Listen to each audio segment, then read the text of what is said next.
Wednesday's SportsCage. Thanks for tuning in.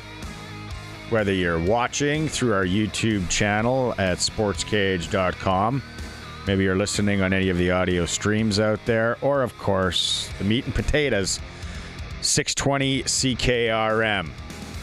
Colson's with me today as we navigate through this Wednesday for Regina Motor Products that offer right now on winter tires. Purchase a set of 4 before December 31st and receive $120 back in instant rebates. Probably a good thing. I'm sure a lot of you seen people drive out there and trying to navigate with the rain or whatever we had and the freezing. Now it's going to get really cold. You need some sort of winter tires. It's just how it is. Is it ever going to become mandated? Isn't it mandated in BC or different parts of the BC or different parts of mountains or something like that where you have to have winter tires? Is it Quebec? Both. You got both of them. Yeah, nailed them both. Yeah. BC, I know it's a certain part of the year. You need, I believe it's mud and snow tires, they call them, or mountain and snow tires. And Quebec, it might also be a certain part of the year, or it's the whole year. Yeah.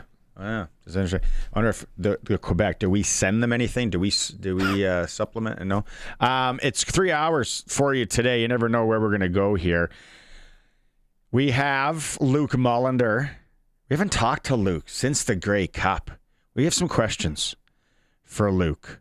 Then we're obviously talk about current affairs with the Riders and the CFL. We're going to get into other football as well when we got Mr. Mullinder on. So that's at about 3:15 coming up here. Also, the big Mandy Schwartz Memorial Tournament starting in communities around Regina and around Wilcox, Saskatchewan. Tomorrow, we're going to talk to Wade Klippenstein from Notre Dame on that tournament. Tommy Stevens, 2-year deal, Tommy, with the Riders. He's going to start hour 2. Lots to talk to. But Tommy likes to get into NFL and college ball as well. Our clutch performer, it will not be the Edmonton Oilers. We're going to have Sprinkle of the Day. Senior Hockey Wednesday, Senior Hockey Report coming up in hour 2. Hour 3, we go sideways with Eric Francis, our NHL insider. Never know where it's going to go from there. And at some point today, we have some winning. The first thing we have on the docket, it might be the only thing, it might not. We'll figure out a way to give these out, Colson. 2 tickets to the Harlem Globetrotters. Have you ever seen the Harlem Globetrotters? In person, no. You watch them on TV? I've seen clips of them. Yeah, clips. It's been, I would say, over 35 years since I watched the Globetrotters do their thing up in Saskatoon. The question, and I asked Nick in the back and Tegan from promotions, they said, you want to give away some Harlem Globetrotter tickets today? I'm like, yeah, for sure. Actually, my daughter saw the sign and was like, Harlem Globetrotters, we should go to that, Dad. I think she thinks it's actually just an actual basketball game. Like, they're not performers. So I'm like, maybe. I've always wondered this. And if anybody out there in SportsCage land knows, 936-6262, Prairieland Rentals text line. You can communicate all day with us. If you want to just chat about the Riders, chat about hockey, chat about music, pop culture, fire away. Prairieland Rental, 600 Albert Street. They can rent you almost anything you need for that winter job, like a heater. And then they are your Husqvarna snow thrower dealer. I want to know, this could be a dumb question, and close, you could probably find it on Google, although I don't trust Google after yesterday and the John Lennon thing and all that. But do they travel with the court? Like, do they bring their own court? And then do they have to set it up? I don't think the players have to set it up. I would say that. They probably have a crew, and they would probably have their own court. Because you've seen those time-lapse videos of when they turn ice hockey and basketball. Clicks together. It's like Lego. So I would expect they have their own court and they just bring it, because that's probably easiest. Yeah, well, because unless I don't know, I've been in the bowels of the Brandt Center, been in the bowels of Sask Place lots in Saskatoon. I just don't remember seeing a bunch of wood stacked up on each other, unless it's old pallets. It's quite possible. I mean, it'd probably be in and out pretty quick, though. Unless they have a second court they send ahead of time to make. See?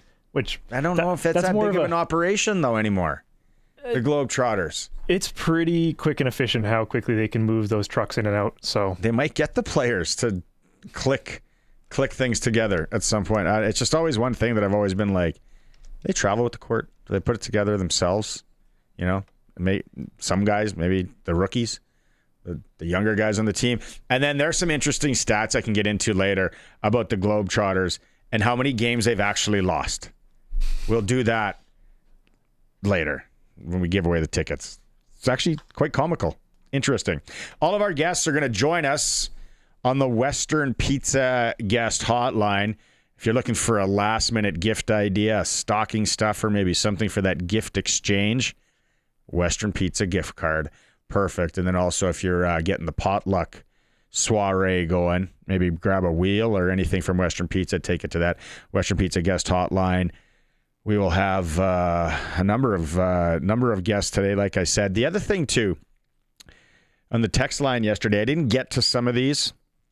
I apologize. It was fast and furious with Craig Reynolds on and great interview and all that, is people are quite happy with the Rider schedule and how things look. There's, you're never going to please everybody with different things in life. Just like doing a show.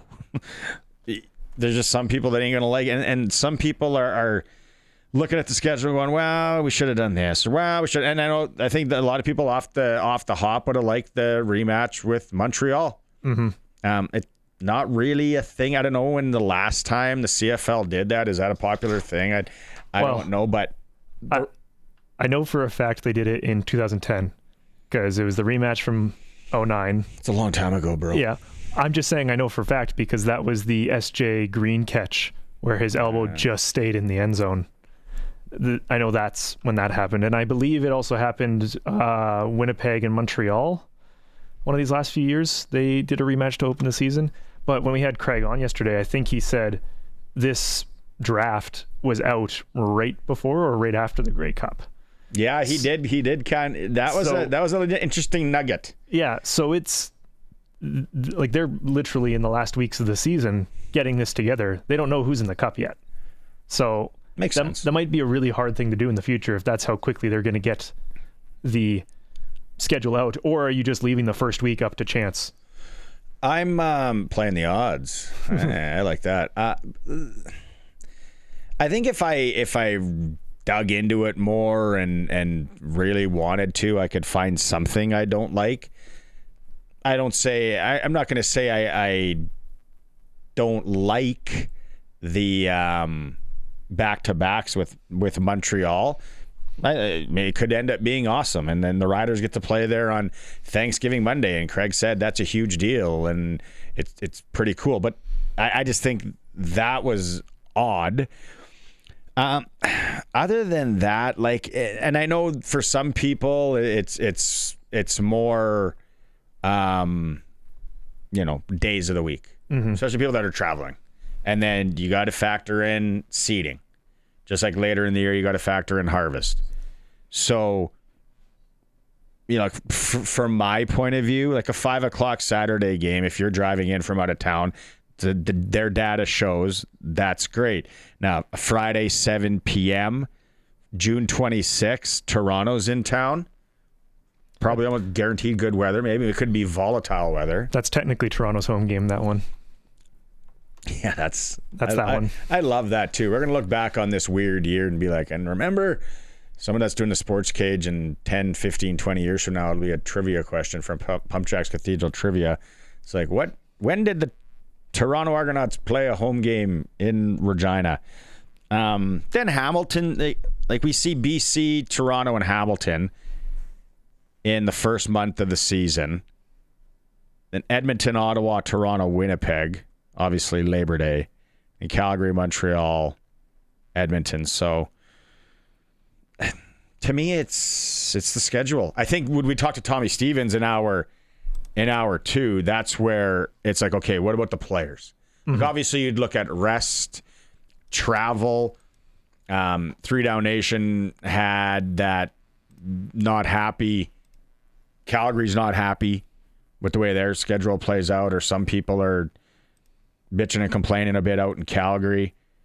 Stampede Bowl returns though. Out there. I know that was a question some people had. This is a graphic I found from my CFL Stats Geek guy with travel. Edmonton and Montreal, over 29,000 kilometers of travel. Winnipeg, just 17, which Winnipeg's in the middle, so that makes sense to me. But I'm surprised Edmonton beat out Montreal and BC. Yeah. Very interesting. And then Craig Reynolds yesterday in our chat, we're waiting for Luke Mullinder here, and I know we're going to get to that. Do you have the clip, the merchandise clip? This was, I thought about this kind of all night, and I'm like, wow, what a stat. Play it. It's been nuts. So I'll give you a little fact. On the Monday after the Grey Cup, so we went on the 16th, so it's Monday the 17th. We were selling a championship hat either in store here or at Saskatoon or online. One hat every 12 seconds. So that's what we were moving the Monday afterwards, and it really hasn't slowed down. My. Like, I was in there on Sunday picking up a couple things for Christmas, and I couldn't believe it. I was there shortly after opening. It was just packed. So it's one of those situations, and we saw this when we launched the Obsidian. They'd literally be taking stuff out of the boxes. Fans would be grabbing it. The same thing are happening right now with some champ merchandise, where they're literally trying to unpack, and fans are just literally grabbing it and heading to the till. Right, so it's been outstanding. And we actually thought the Obsidian line might slow down this year because it was launched last year. Hasn't been the case. Like, it's just continued to go guns a-blazing, and so yeah, we're already ahead of last year's merchandise sales, which were the strongest we've had since our centennial, I think. So it's been outstanding. 12 a hat every 12 seconds. Like, that is a fantastic stat, and I've seen a lot of people with them. So yeah, we'll revisit a couple of clips from that. Also the ticket one that he mentioned, and where tickets are. And I'm wondering, after the schedule was released yesterday, nice and early, if tickets will increase. We'll keep the Rider talk going. We'll keep the football talk going. Let's go to break. When we come back, color commentator on our Rough Rider broadcast. It's been a few weeks since he's been on. We've let him recover. Luke Mullinder will join us here on the SportsCage. All right, let's go out on the Western Pizza guest hotline and joined by Luke Mullinder, Western Pizza. If you need a gift card that season, or if anyone owes you a bet, now's a good time to visit your local Western Pizza. Luke, how are you doing? Have you recovered? Are things good with Mr. Mullinder? Oh man, everything's lovely, man. How are you doing? You know, well, everything actually isn't good. I was celebrating the Grey Cup, you know, a couple weeks ago, and I got some mail here today and found out I got 2 speeding tickets. Those cameras are getting me, man. I gotta slow down. Local or in Manitoba? Local. Yeah, they got me. What's the buffer there? And then what should be the buffer? Like, did they let you go like 4 kilometers? I get school zones. I'm not talking school zones. School zones, and they can be sneaky as well. But let's say we're on Ring Road and it's 100. If you're going 104, are they still throwing it to you? No, I think that if you keep it under 110, I think you're good. My problem here is they allegedly, because I'm challenging this, allegedly was going 118. But we gotta look at that though. Yeah, well, you quit driving those hot rods. Anyways, yeah. Anyway, and life is good though, brother. Life is good. The Riders are champs. What else could be wrong?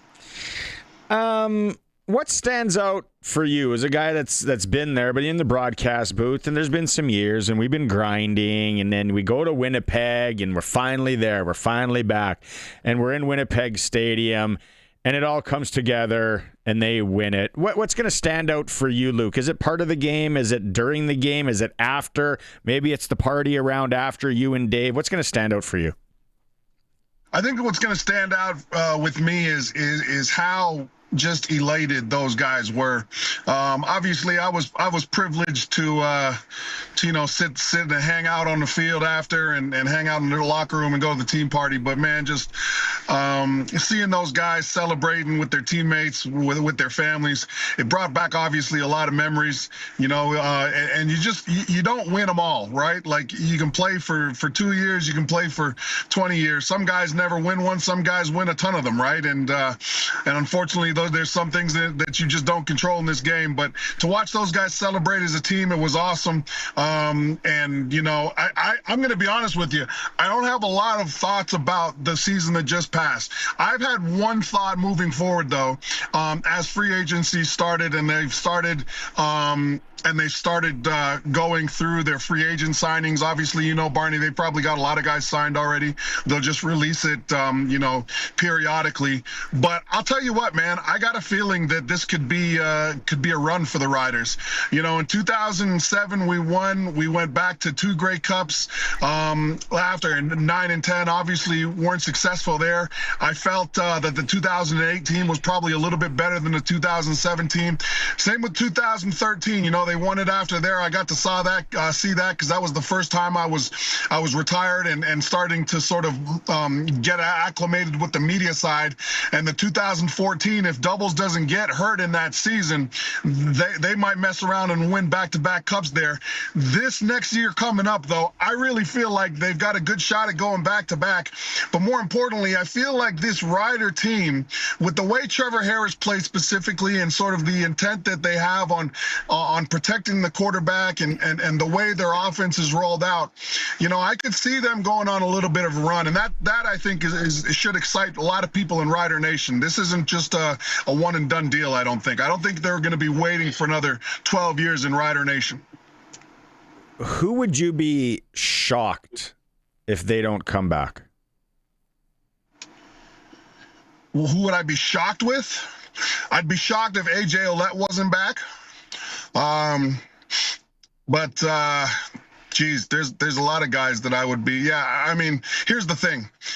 When you talk about shock, you got to remember that it's a lot of the things, like some players want to come back and the money's not there, right? Some guys, right? Some teams just think there's somebody better out there. Some teams just want to develop the guy that was behind a certain player. There's all sorts. I'm not really shocked. I'm not ever shocked. I'd be surprised though if AJ Ouellette wasn't back. And again, you're talking to a guy who was on vacation in Mexico when he found out that we just traded the most outstanding player in the Canadian Football League to Toronto after we won a Grey Cup with them. So nothing's going to shock me here in this offseason, brother.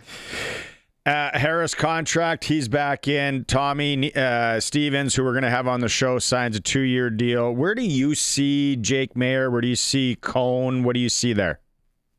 I hope all 4 of those guys are back. I think that they've got a great relationship. I think that, Cone needs to continue to develop, needs to understand that some of the best quarterbacks in the NFL or CFL are guys that sat for 3 or 4 seasons, right? You don't always get the guys that come in and are starting right away.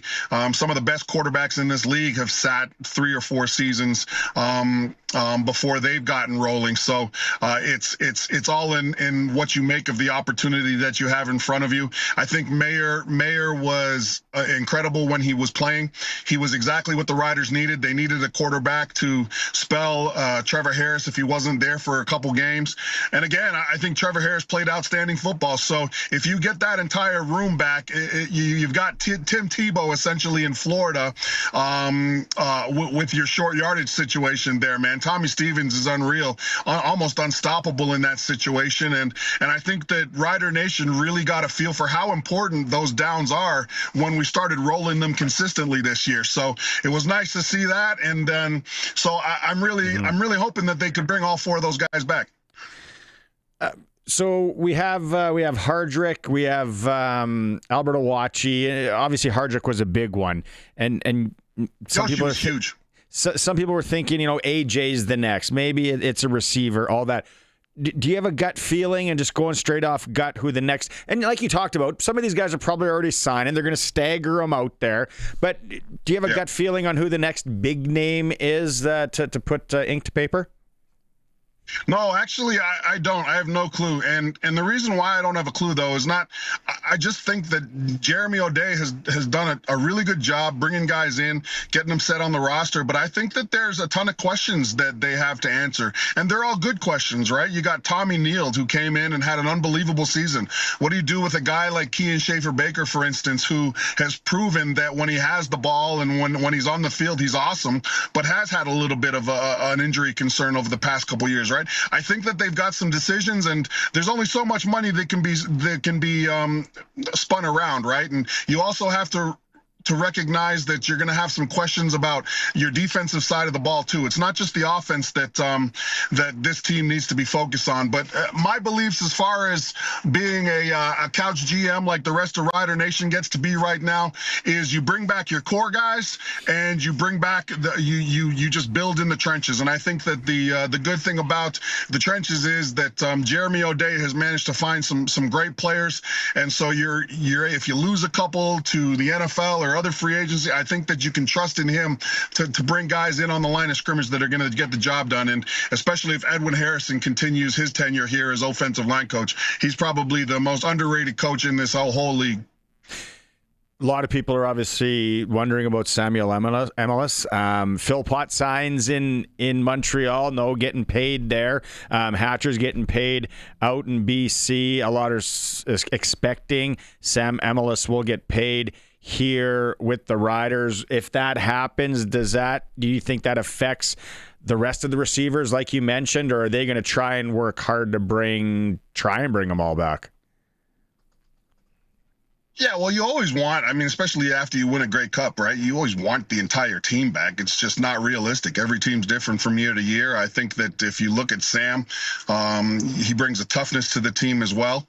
So I would obviously prioritize him and go from there.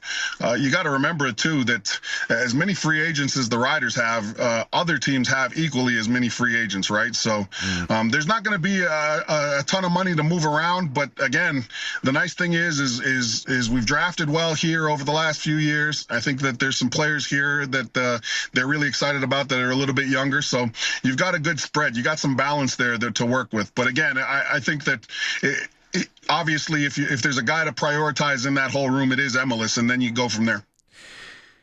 Seth Hundeby signs. I think a lot of us expected that to happen. Your boy, Scott Schultz, was on the next day. We were at Agribition, and he was just like, okay, well, I'm interested to see on where he plays with his frame and how big he is, yeah, and Canadian and all that. And are they going to maybe try and move him around and all that? What do you think on Hundeby? Is it too early to maybe see where he fits in and what he can do long-term here for this team? I think Hundeby is going to be a good special teamer. I think that if he wants to make the Riders in 2026, that's where he needs to start. Obviously, we've got a guy like Lake Corte-Moore who's had his injury issues, Charbel DeBeer, another Canadian. I thought Ali Saad had a great rookie year. They should be really excited about the things that Ali brings. So, again, Hundeby, I look at as a potential special teamer.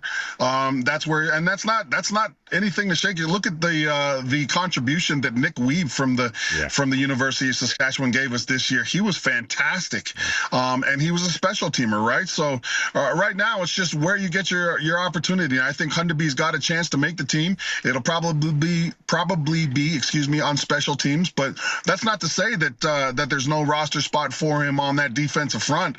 But again, there's some guys that they're going to have to prioritize. Like, look at the season Scoop Carney, for instance, had, right? You're going to want to make sure he's back in the green and white. Micah gave you really no reason to doubt just sort of where he is in terms of playing ability. And so, again, there's going to be there aren't going to be too many availabilities on that defensive side of the ball, I think. Schedule's released yesterday. That was exciting. We didn't have to wait too long. It's at the normal time, early December. What jumps out at you with the Rider schedule? Well, I mean, not a lot of Thursday games, which is good for the folks that travel in this province, right? I think that for this province, I've one of the things that I appreciate so much about the fan base is how far they're willing to come to go to a game in Saskatchewan, right? So anytime you don't get a ton of Thursday games, you're in a good spot.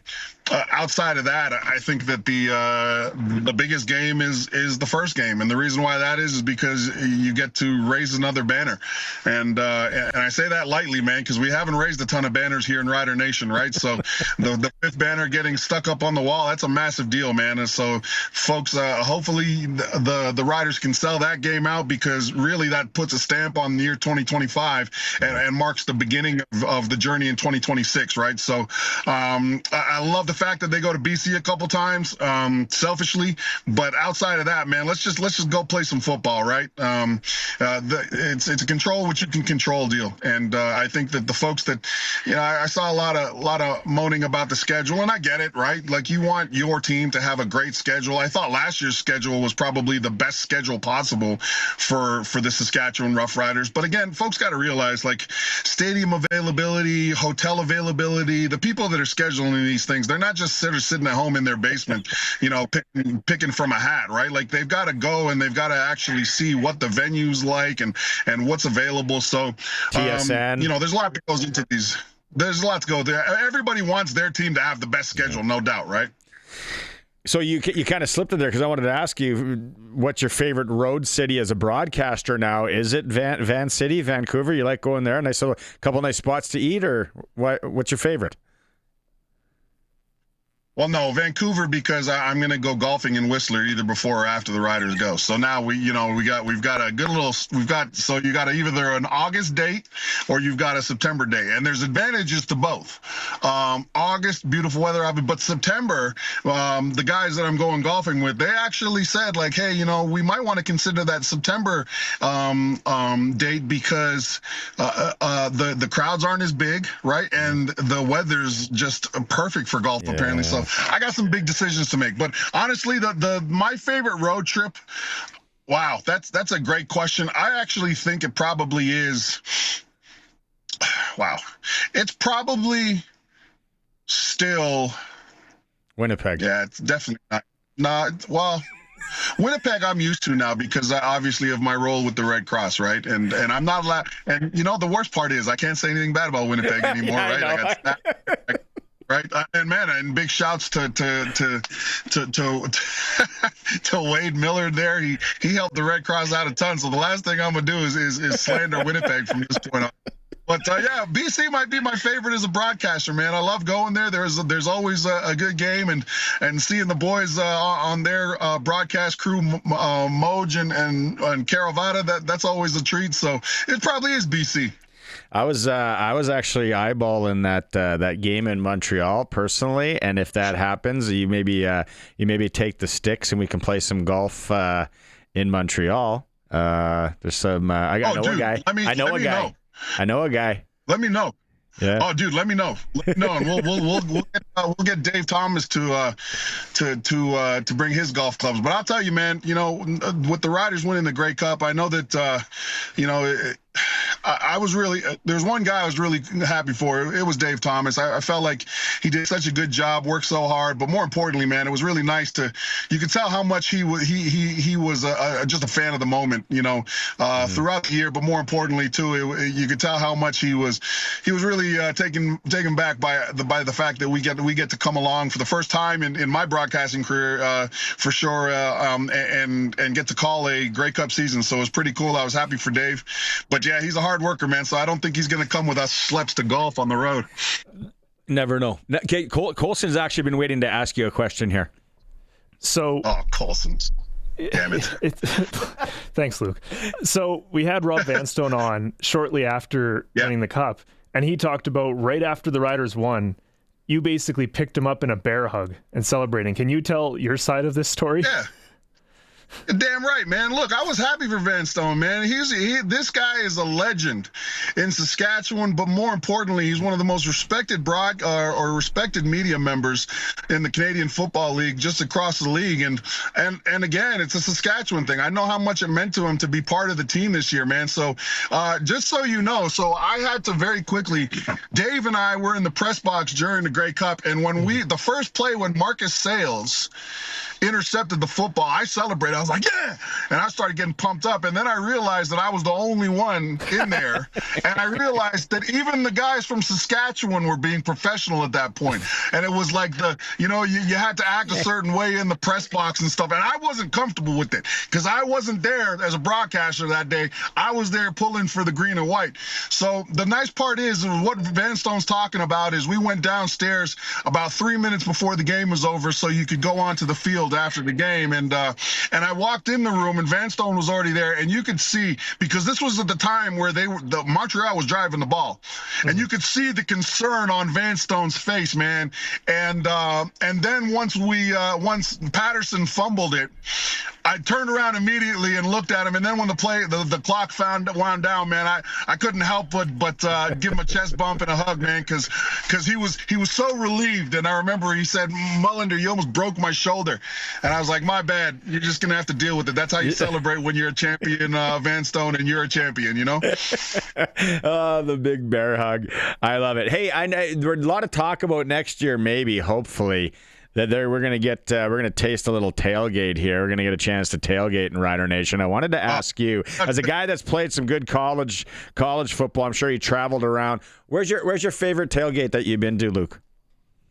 Well, so my favorite tailgate, I really enjoyed the Detroit Lions tailgate experience. That's always a good time. And they do it well over there. But nothing compares to East Lansing. I got hurt a lot in college, so there were the times where I wasn't on the playing roster and wasn't dressed. Man, I was out there tailgating with the fans, and nothing beats an East Lansing tailgate, man. I tell you what, those trailers start pulling in about 6 a.m. and as soon as they park, the bottles pop. So it's a great time. You got to pace yourself, though. See, the one thing I know about tailgating, and I learned really quick, it's a marathon. It's not a sprint, and as fun as it is, you got to really control yourself because you don't want to be the guy passed out in the second quarter, especially these days in social media. They got you on camera. They're drawing on your face, right? So, I learned from the best, man. But, the Detroit Lions, they have a great tailgating experience. One day when the Dallas Cowboys are finally a serious club, I'll go down there and take in a tailgating experience there, too. I've tailgated outside of AT&T. No, I bet Texas, right? People are so friendly. They're nice everywhere. It's like the college games there as well. Can I ask just imagine the beef ribs that are just floating around there. Brisket. Yeah, they just love their barbecue. Can I ask you some NFL stuff here before you go? Yeah, it was good. Cowboys, are they cooked, though? Are they, lack of a better term? Yeah, of course they're cooked. Oh, we're cooked. Yeah. Are the Chiefs? We're not making the play. Hey, listen, I'll tell you what, man. I'm going to be honest with you. I really enjoyed watching the Cowboys this year, but actually, as a real Cowboys fan, it actually works that the Cowboys are cooked. And here's why. Because if we had made the playoffs, every one of us would have had to be like, Jerry Jones knew what he was doing after all. And we know that he doesn't. Like, we know that he doesn't know what he's doing. So it kind of works that we're not going to make the playoffs because now we don't have to admit that Jerry had a plan. So hopefully hopefully we continue building, though. We got some good things, but again, like your Chiefs are cooked, though, for sure. Not mine. And I saw your text message. I'm not a Chiefs guy. I'm not a Chiefs. Whoa. I'm asking if the Chiefs are cooked. Oh, yeah, they're done. They're going to lose this weekend, too. They got the Chargers this weekend. The Chargers are going to take the spread on the Chargers. Whatever points they're giving the Chargers, take that. Their secondary is good. Let me guess, Barney. All of a sudden, you're a Patriots fan again. All of a sudden. All of a sudden. It's amazing. Haven't heard from any Patriots fans except my boy Tyler Gross for 6 years. And all of a sudden now, the Patriots bandwagon is locked and loaded. And I'm seeing all these season ticket holders coming out of the woodwork. It's been 3 years. Some of the shirts are a little tight. Some of the shirts are a little tight. I haven't heard any. I wasn't hearing anybody claiming the New England Patriots 2 years ago. That's for sure. Except my buddy Tyler. That's it. Okay, let's close. All you fair weather fans. Oh, settle down. Okay, let's close. Let's close on this. It's not his age I think at 44, guys can still sling it. Tom Brady did it. Brett Favre did it. I think guys can do it. But 5 years away from professional football, do you honestly think Philip Rivers might play, or is he just there to kind of be another coach, to be a guy helping? Oh, man, right now he needs to be a coach, and they need to pray that they got someone else, because I seen him in the press conference. It looked like me up there. He just came from the buffet. It looked like me. I don't know what he's gonna look like in the uniform, but he looked like me. And you're not supposed to look like me if you're a quarterback. So I think that the Colts are in trouble, man. The fact that they went and got Philip Rivers, and of course they're going to spin it all while he knows the offense of Shane Steichen and blah. Dude, he hasn't played in 5 years. They may as well have rolled out Kaepernick. That would have got a little bit more media attention. Oh, of course that narrative had to come out, right? Kaepernick. It's like, oh boy. But I was looking, Luke. He's 44. I mentioned this yesterday. You know who's pretty close age-wise? And a guy that hasn't played in a long time? Michael Vick. Tony Romo is only 45. Ryan Fitzpatrick, a guy that's played everywhere. He's only been out of the league 2 years. He's only 43. I'm like, Philip Rivers? I was like, I thought there was... That's weird. Look, man. The NFL is no country for old men. This is a young man's game. All these... Don't talk like that. Don't promote that, because someone's going to get hurt. Someone's going to get hurt. Philip Rivers, if he's got to play, he's going to get hurt. And he's got as many kids as John Chick. They can't afford to have him out of the rotation as far as parental support. He's a grandpa. He needs to be present for his family. His daughter. Right. He's a grandpa. He's a 44 years old and he's a grandpa. Come on, man. Cut it out. We got to watch that play out. All right. Thanks for taking time today. Always appreciate your insight and candidness. And we got to do Western Pizza. We should do Western Pizza when the Patriots are playing. Actually, yeah. Check out my text. I'm gonna send you a text. Let's set that up. Okay. See you, bud. All right. There he is. Color commentator, Rider broadcast, all around great guy, Luke Cowboys fan, all around great guy, Luke Mullinder, joining us here on the Sports Cage. We're streaming through our YouTube channel at sportscage.com and on 620 CKRM.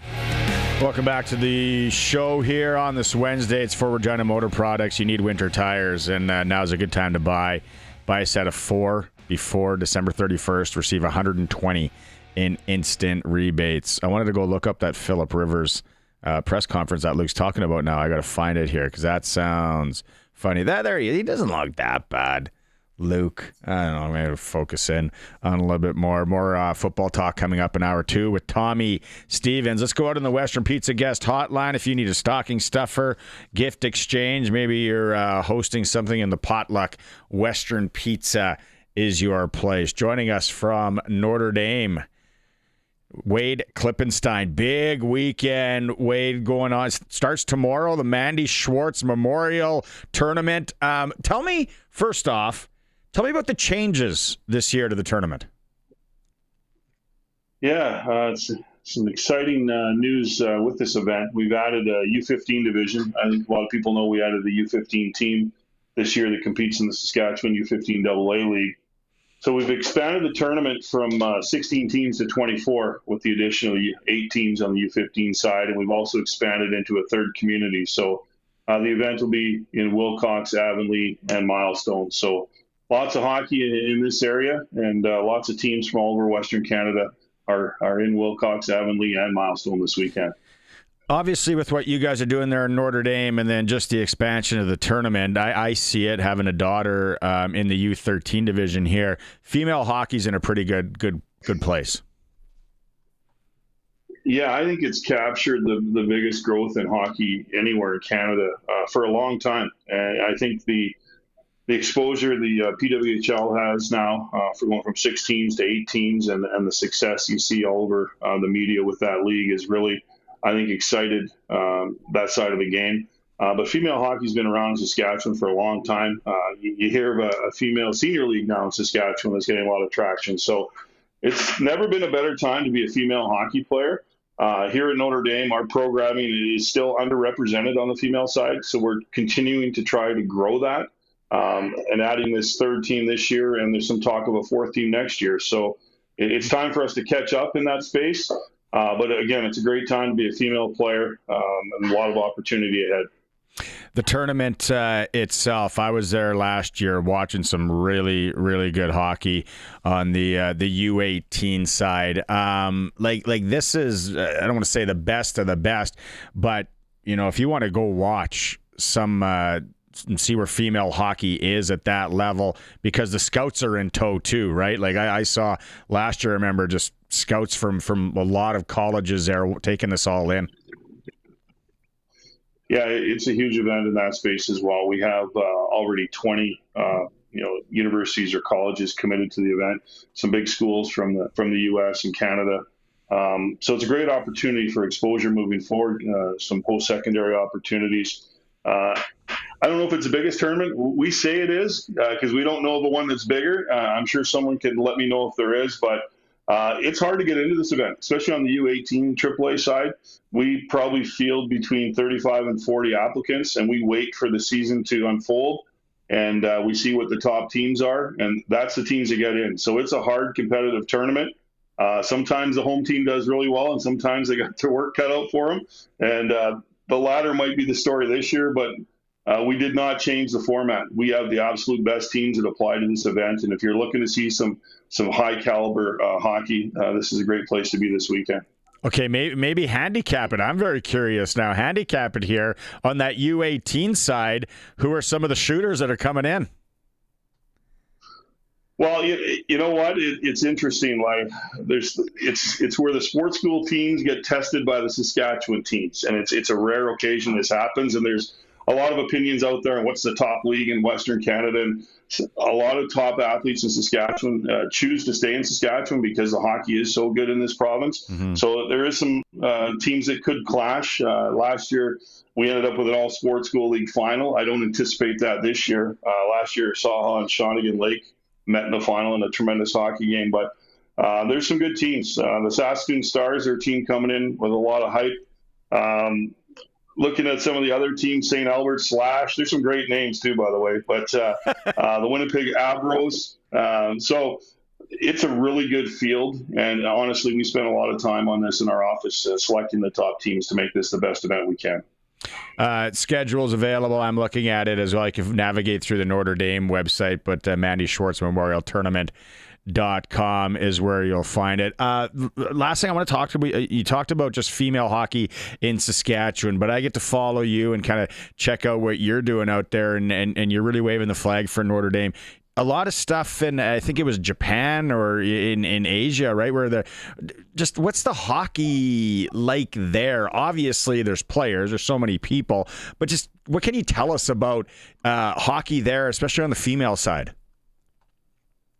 Yeah, it's a great question, and I have been afforded a lot of tremendous travel opportunity through the game of hockey.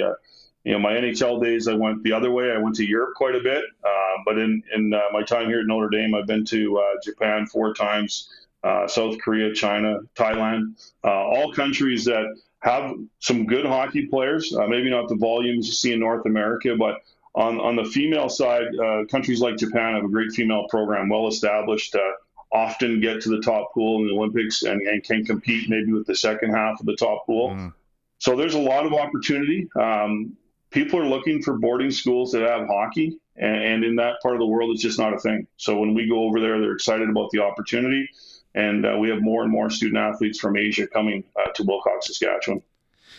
That's super interesting to see what's happening there and just the cycle and how it's going. I guess lastly, I got to maybe ask you about your former employer, Colorado Avalanche. What a buzzsaw they are this year. You must be keeping tabs on them. It's an easy team to follow and cheer for.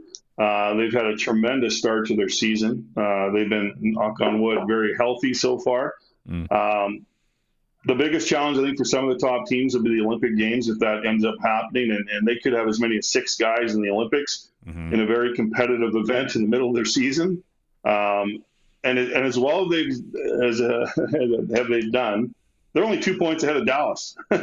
You go, I think they got 2 regulation losses in 20-some games, and you look at the standings, and there's the Dallas Stars right underneath them. So it's a very competitive league with 2 seasons. And being healthy when that second season starts and having access to your top players and not trading away any of your top guys can be a real game changer. So we'll see, but what a start for the Avs. Absolutely. Yeah. All right. We're going to be keeping tabs on things there as we go over the next few days in the weekend in the Mandy Schwartz Memorial Tournament. Wade, thanks for taking some time today. Maybe see you around the rink this weekend. Awesome. Thanks again for everything. Appreciate it. Right on. There he is. Wade Klippenstein, Notre Dame Director of Hockey, joining us here. We're talking about the Mandy Schwartz Memorial Tournament. Yeah, I had a chance to check that out last year. Some really good hockey. That's very interesting. The academy teams get pushed this year by some of the local Saski teams. That'd be nice to see. Yeah, that Saskatoon team's really good from up north, and obviously our Regina Rebels, led by Anna Benoit, in the tournament this year. And then they got the U15 division as well. So we'll be keeping tabs on that. Probably have another guest here in the next couple of days. Colson? Wasn't there a goalie that had like 70 or 80 saves behind you and Sharky there? We were at that game when we were broadcasting from there last year. I think it was like in the 80s. We wanted it to hit 80, and she did. That was nuts. 80 shots on net, and I think she only let in like 8 goals. Maybe I can't remember exactly what it was, but yeah, the kicking for sure. Okay, we're going to break here. SportsCage coming up. We got a ticker.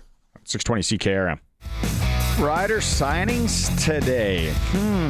I was thinking for sure we'd see something come down the pike there.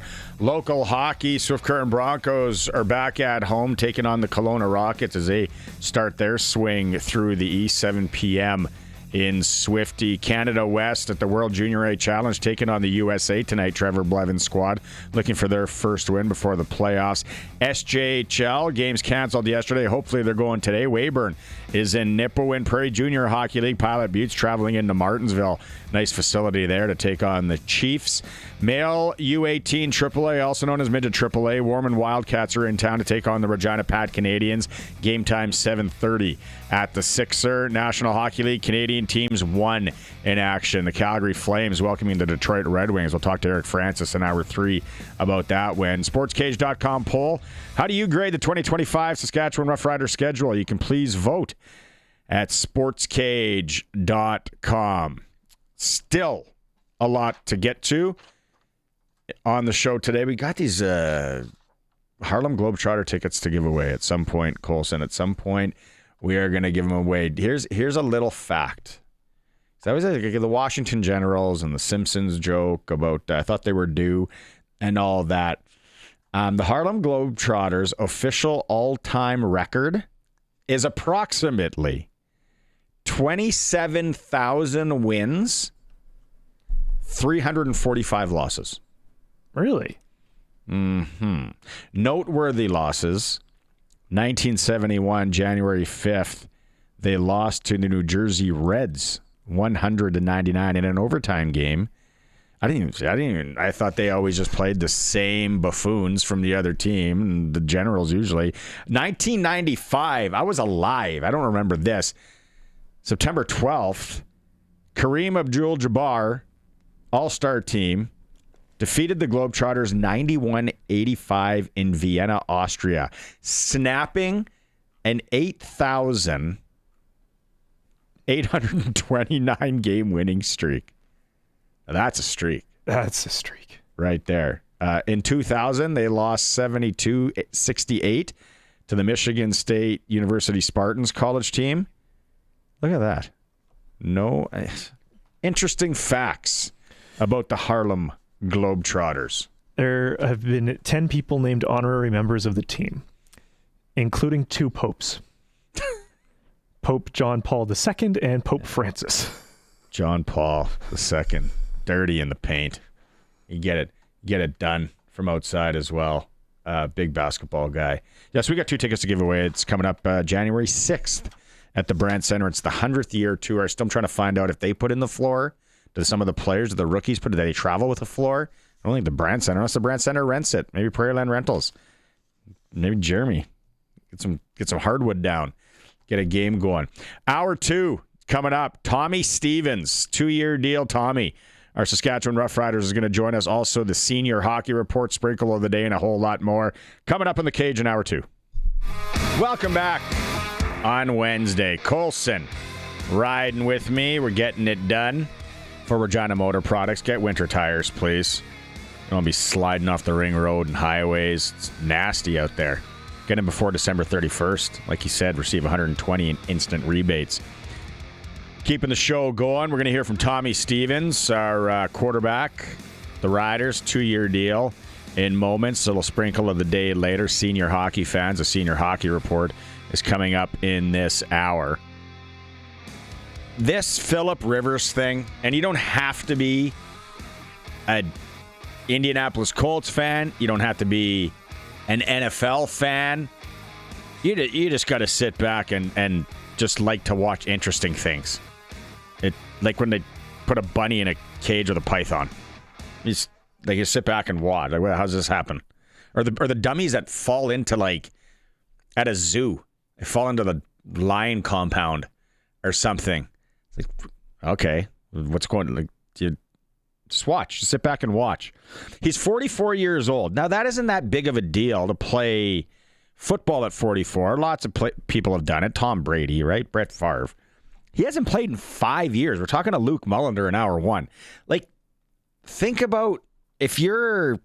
I always say, like, over the age of 44, 45 is when weird things started hurting for me and just always getting injured, and it's super annoying. For some people, it's younger. But if you stop playing something or stop doing something, whether it's jogging or riding a Peloton or playing hockey or whatever, and you don't do it for a few years and you go try and do it again, you can be in decent shape. You can be working out, but there's weird muscles that all of a sudden start hurting and weird places of the body that start hurting. He's 44. He hasn't been playing for 5 years. I'm actually kind of rooting for him, to see him do it, to see him play. He's got he's got 10 kids, something like that. He's doing it for a lot of his kids. And his kids, the gap, it's, hey, and I know I'm a baby in a family. I'm an oopsie. It's like he's got kids here, and he's got kids that have kids. He's a granddad. He talked to the media today. I take it for what it's worth. I listen to this. I go, I'm kind of rooting for Phillip Rivers. They've been very supportive. You know, I think my younger children are most excited. I shouldn't say most excited. They're excited because they don't remember Dad playing. You know, my 6-year-old actually asked me like 4 months ago, like, Dad, why don't you play anymore? And I'm like, Hon, I'm sorry. Best you're going to get is me coaching on the sideline, you know, because they were seeing, you know, a highlight or they're pulling up some, you know, old games. My boys are fired up, obviously, but I think share the same sentiment. A little nervous, like, Dad, you think you can do it, you know? And then my older girls are real excited because they're a little bit confused. They're like, shoot, I was 12. You know, some of them, you know, now all of a sudden they're grown adults, married, and they remember 16 years old going to the ball game. So it's been a whirlwind of 48 hours, I'll say. What do you think, Colson? You come from a big family. Are you rooting for the guy? Oh, yeah, I'm rooting for the guy. Like you said, it's weird because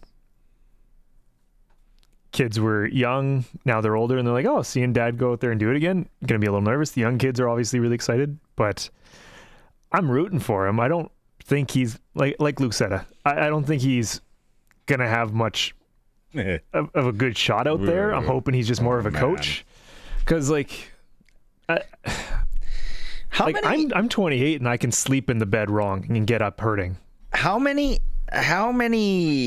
people were really rooting for Mike Tyson? When was that? I want to say it was last year, but I bet you it was like 3 years ago because everything is just flying by come year-wise. But when Mike Tyson got into the ring with Jake Paul? Yeah, and that was November last year. So November last year, and everyone's like, oh, Jake Paul, Mike Tyson's going to murder him. Because we were watching old tape of Mike Tyson. Black trunks, coming into the ring, just staring at guys. Guys going, boy, I made the wrong decision being here in this ring with this guy, with this animal. And then he had that sidestep uppercut that we all tried to do as kids on our buddies. Man, he just knocked guys out. So we were all rooting for Mike. And then Mike went into the ring, and Mike looked old. And Mike looked tired. And then we all thought, man, You know how hard that would be to be boxing a guy? And I know it's supposed to be an exhibition, and it was an exhibition. And I was like, I can't even imagine how tiring that is.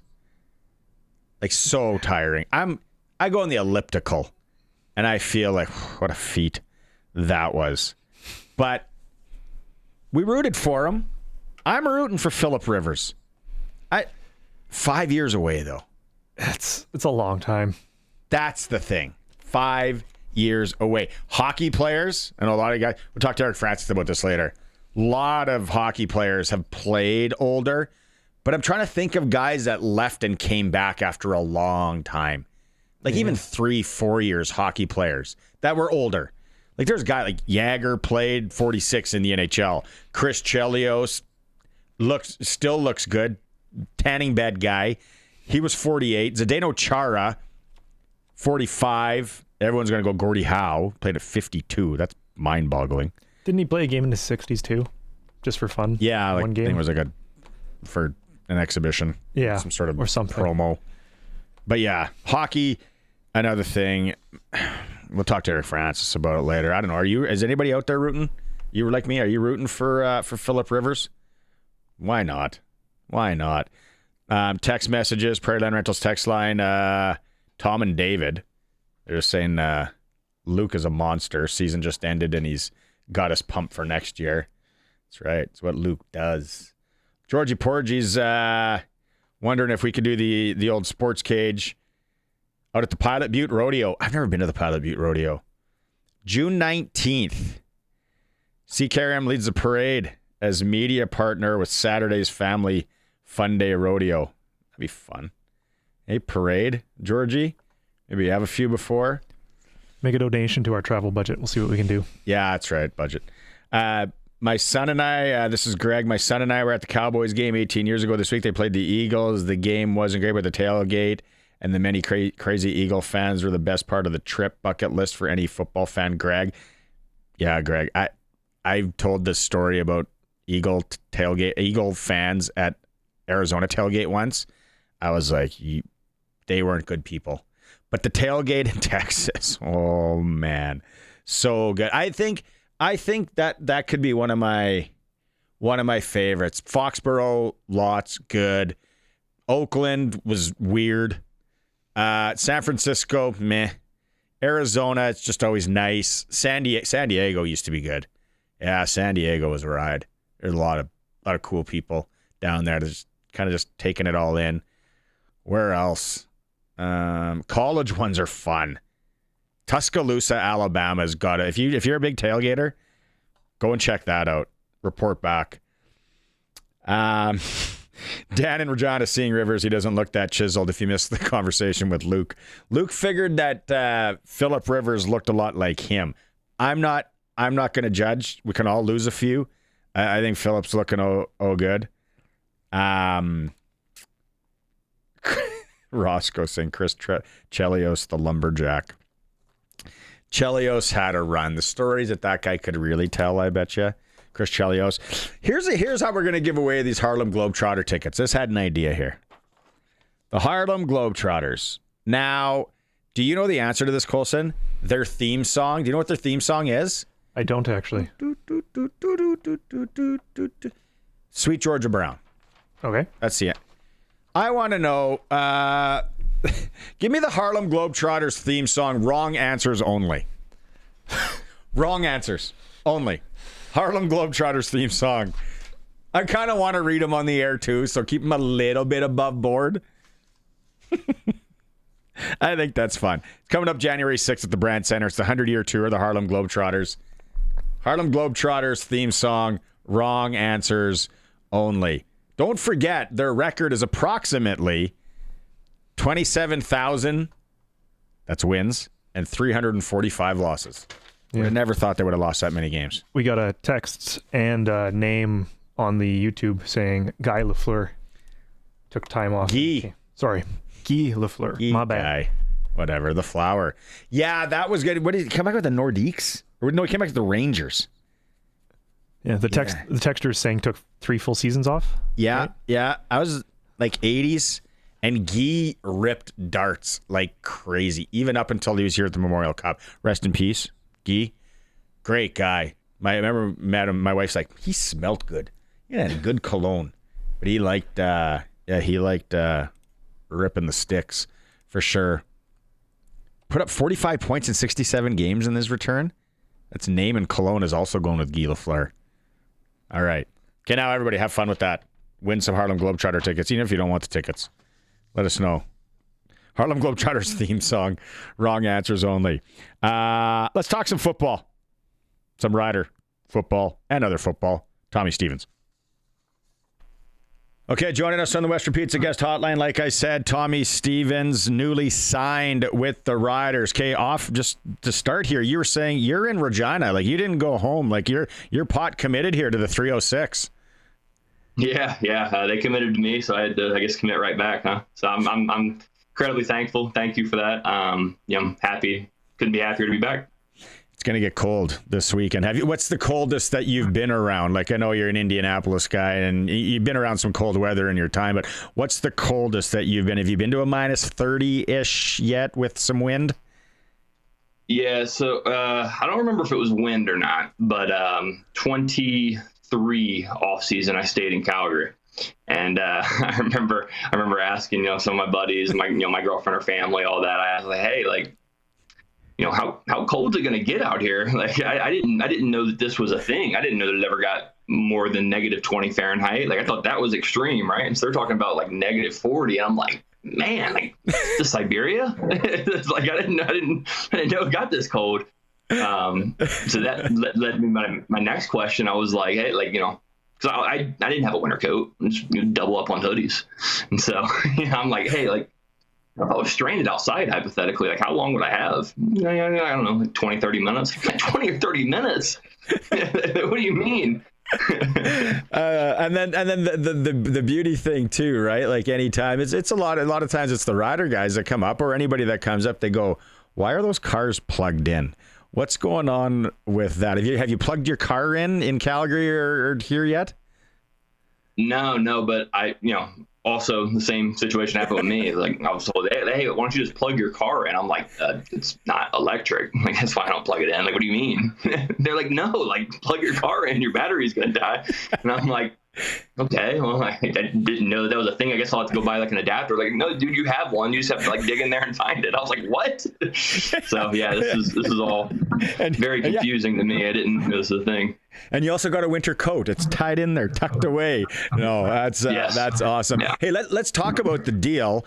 Obviously, everybody's really excited. You're excited to stay here. What can you tell us? What can you take us through? Was it easy? Was it quick? Yeah, it was fairly easy, I would say. I told Mace during exit interviews, I was like, hey, man, like, there's nowhere I want to play. There's nobody I want to play for. Like, if I'm not here, I'll be on my couch. So I was like, let's find a way to get this done. Like, again, there's nowhere else I'd rather play. And this place was awesome to me year one. And I felt like, honestly, like, it was kind of a down year for me, really. I mean, if you look at some of the stats and what I've done in the past, I'm coming off of a 10 touchdown year the year before, and so I'm still hungry, feel like I have a lot to prove, and yeah, incredibly grateful. I'm glad for the opportunity. I'm glad that the organization believes in me, and yeah, more to prove. I'm not asking for any inside baseball or anything here, but Trevor Harris, signs, and Hardrick yesterday, and I'm sure there's going to be more and more here. When we talked to Mitch Picton last week, and Trevor Harris, it was like, oh no, we've talked, like the guys have talked, and we want to run it back as much as possible. Just having that group of guys, because you've been through it, whether it's in Calgary and you've heard about it before too. It's having that group of guys that want to come back. Like, that's pretty special and unique in pro sports. Yeah, it absolutely is. It's all a little bit different for me. Obviously, being the new guy and you're really not really knowing what to expect coming in. I mean, obviously, I'm seeing it from the outside looking in, and I knew that this was something I wanted to be a part of. And really, at the end of the day, it was more so just what I had been hearing from people that had been around, and it's different when you're obviously there and it's hands-on, right? And so, the foundation, I think that, they talked a lot about building the foundation,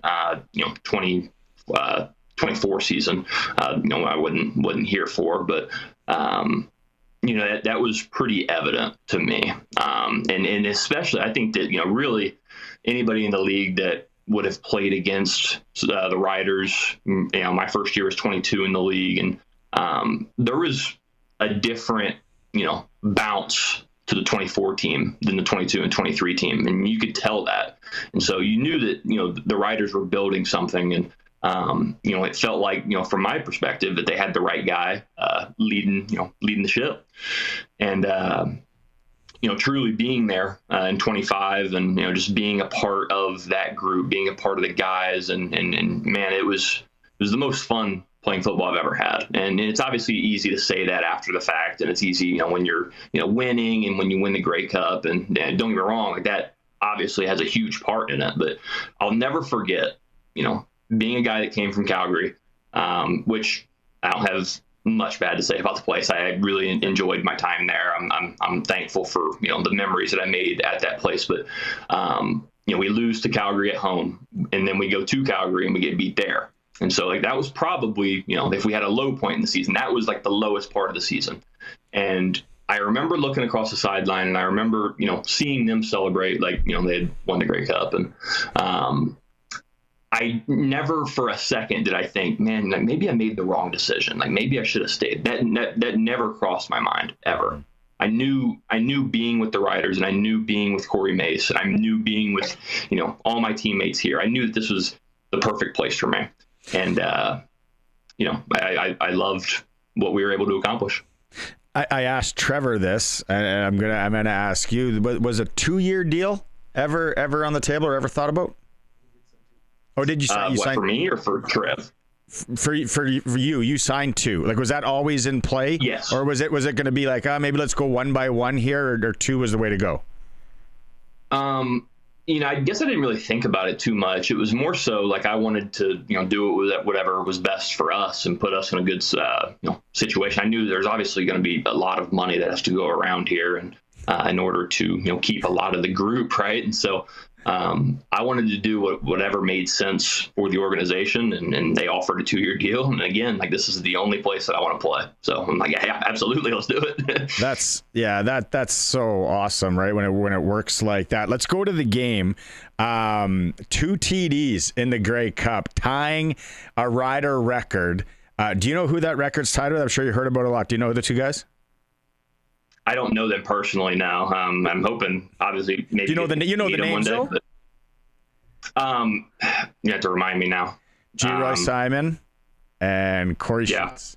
Yeah. And then neither of them came back, correct? I do remember seeing that, like people responded and all that.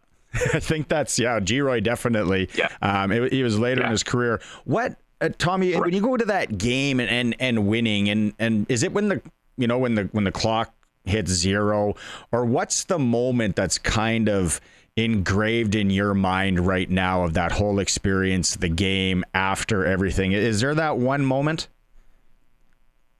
Yeah, I mean, I think to answer your question, because obviously the whole week and really just the whole season, again, most fun football year I've ever had. So there's obviously a ton of different moments that I can go back to, but I think really what did it for me, getting the hat, getting the shirt, seeing the confetti. It was finally, I don't want to say sign of relief, but it was like, we did it.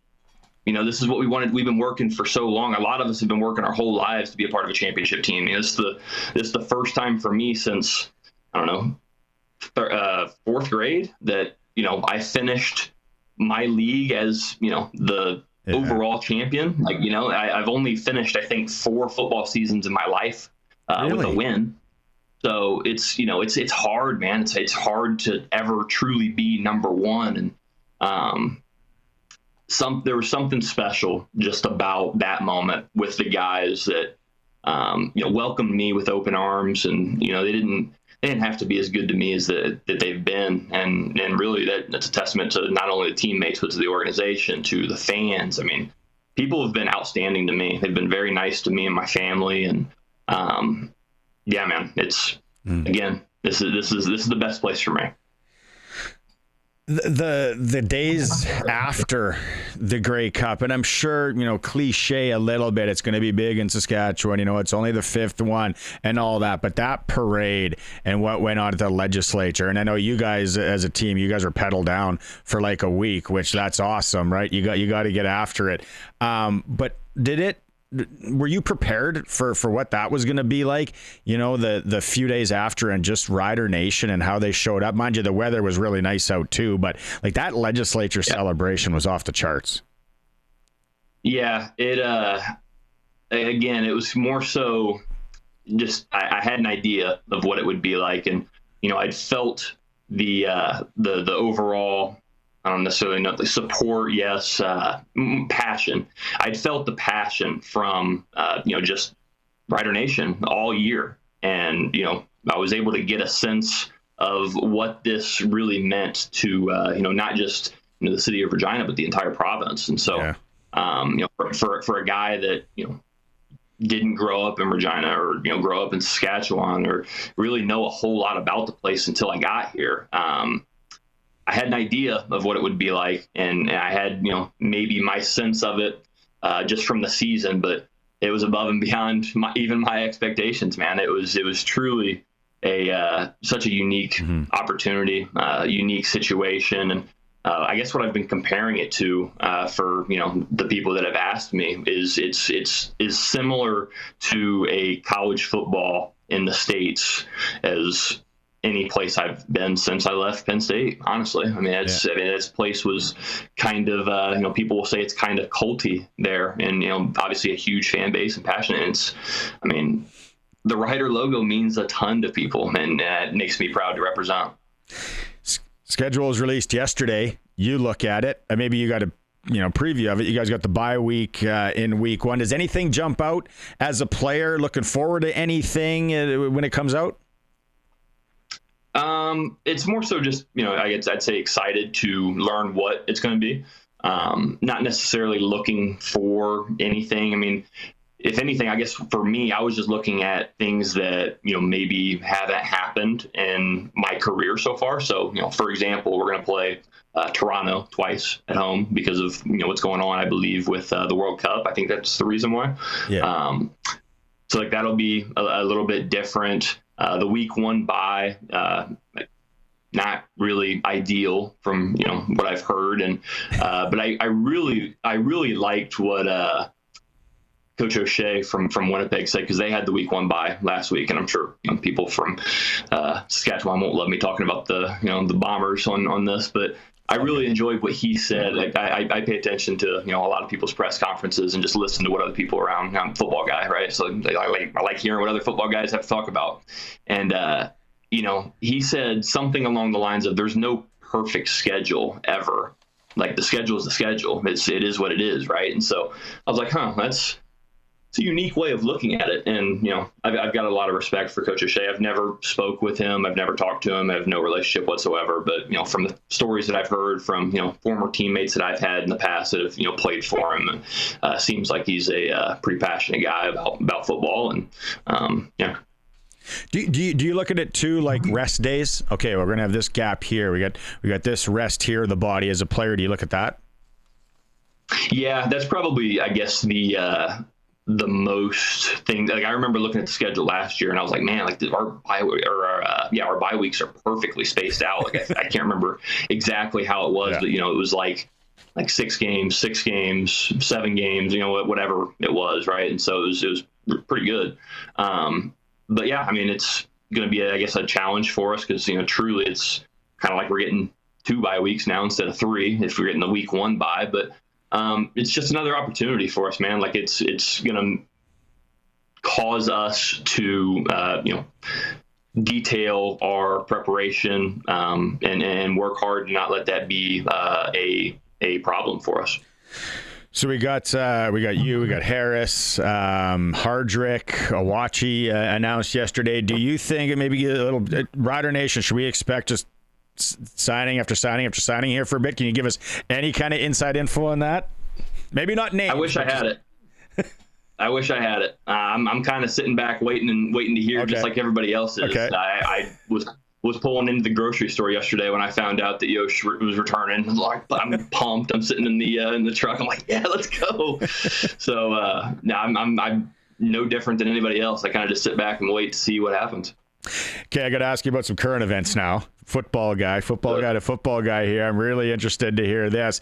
Indianapolis guy, last time we had you on, you're like, yeah, you grew up kind of a Colts fan and all that. Phillip Rivers, it's not the age, Tommy. It's not the 44. I think guys can play at 44. It's the not playing professional football for 5 years. What's your take on what's going on there?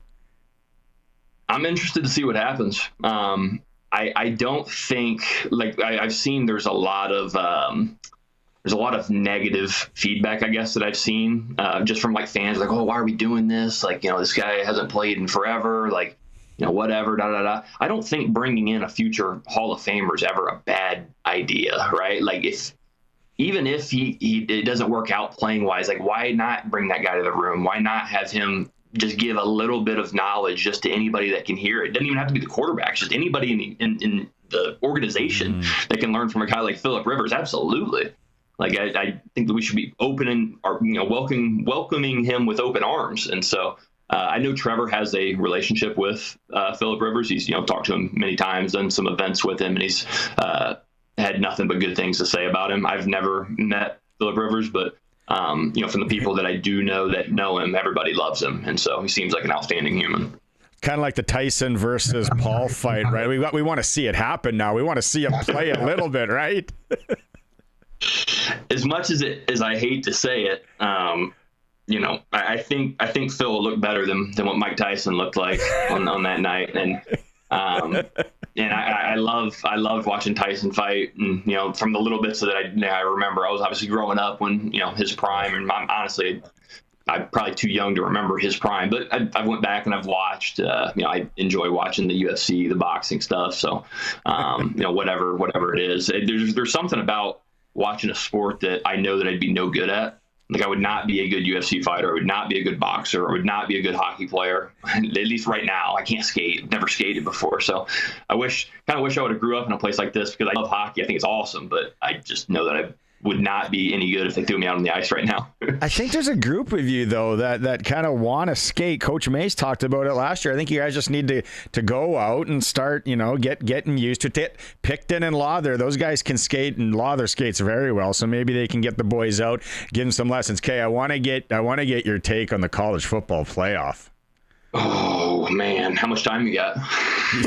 Fire away. Because, last time you were on, you told us how you were kind of the transfer portal Cowboys, right? Like, you guys were early on in that. So I'm like, I get to talk to Tommy. I got to ask him about what he thinks about the Notre Dame snub. I don't know. Maybe should have been there. Some of the teams. I think this year would have been way easier with just 4 teams. Yeah, it probably would have. I guess I didn't, when they originally expanded the playoffs, I didn't foresee it becoming more difficult to put guys in, right? And so I think that NIL has made more of a difference than the format, because I think that all of the top 10 teams in the country now there's a much smaller gap between them, right? And so I think that has caused really the issues here. I can't believe Notre Dame got snubbed, honestly. I still haven't really gotten an explanation as to why, what the difference between, BYU is and, say a Miami or, an Alabama. I mean, there's a lot of different ways that I could go. I don't think Bama should have been in. I don't think Bama should have been in. I definitely don't think Miami should have been in. There's not enough people talking about Miami being in. I don't understand that. They have 2 pretty bad losses, in my opinion, and in comparison to everybody else, right? Like, Notre Dame lost to 2 teams that are in the playoff, and BYU lost to the same team twice that won their conference, went to the conference championship. Bama has 3 losses, and it's like, man, I just feel like the goalpost, for lack of a better term, the goalpost moves on this every year, right? And so it's like a politics. There's got to be some politics played into it somewhere along the line. TV ratings, James Madison Tulane, I was like, oh, wow, this is interesting. Yeah. Okay, so then when you look at everything, who do you like? Georgia, Indiana, Ohio State? Who do you like, though, to win it all? Just to win it all? I think the Hoosiers are a really good team, and they proved a lot to me because I, along with just about everybody else, didn't really give them a chance. I didn't think that they'd beat Ohio State. So they proved a lot to me. But with that being said, just the format of the bracket, the way that everything looks, this is a great bracket for the Oregon Ducks. They have, I think, the best route to the national championship. And I think that also plays a factor in it, right? And so that's a good way to look at it. Yeah. In a way, that's kind of what happened with Ohio State last year. So, I think I think they're a good football team. I think Georgia is a really good football team. You never know, man. You never know how these things are going to shake out. I'm just like everybody else. I'm excited for them. And the one game showdown, right? That's the beauty about football, the scary thing, and also the beauty. What are you thinking if you're in that Ole Miss locker room? Lane Kiffin kind of says, "All right, I'm out," and then now you're into the playoffs. Your coach is gone. Rumors of other guys leaving, other coaches leaving. Like that's one of the things that I think that should be looked at and changed. That puts a lot of people in awkward spots. Yeah, absolutely. I've got a relationship with a kid that was at Penn State, would have been last season, Bo Pagula. And so I've talked to him a couple times. He was kind of, I guess, the first. I don't necessarily know if he was the first one to kind of like blow this issue up. But Bo had to leave. Penn State was going to play against Boise. I guess maybe it wasn't Boise. Maybe it had been I think it was before the playoff even started. So long story short, Bo had to leave before he could take, part in the playoff. He was the backup. He had a very similar role to me as, when I was at Penn State, backup, played a utility role and did a lot of things. So he ends up transferring to Missouri and had a pretty good year there. So I remember just thinking, like, man, this sucks for the kid, because I know the kid didn't want to leave, at least not at that point, right? Like, the kid just wants to do what's best for himself, but he can't play in the playoff and then leave after because the transfer window's closed. So there's a lot, and I don't know all the details about it. Just to be transparent here, I'm trying to work through it myself. My little brother's at Virginia Tech right now, so we're trying to just basically go through everything and NIL and whatever the issue is, right? It's just a completely different world. I mean, I remember he asked me for advice about like negotiating his NIL money. I said, brother, I'm not the guy to ask. I'd never negotiated money in my contract. Like, there's no contracts for me. Maybe got a burger one time. That was cool. And you had to keep that on the down low. Yeah, right. Like, that's the Michigan thing, right? And I think that's what Jim got in trouble for. Oh wow, yeah, everything is so much different now, man. And it's and I've only been out since 2019. Like, 2019 was my last year, so it really wasn't that long ago. And just the landscape of just about every single thing about college football has changed. What's his name? What position does he play? Aycen, so Aycen. He's a defensive end. So I'm actually considered the soft one of my family. I come from a family full of defensive players.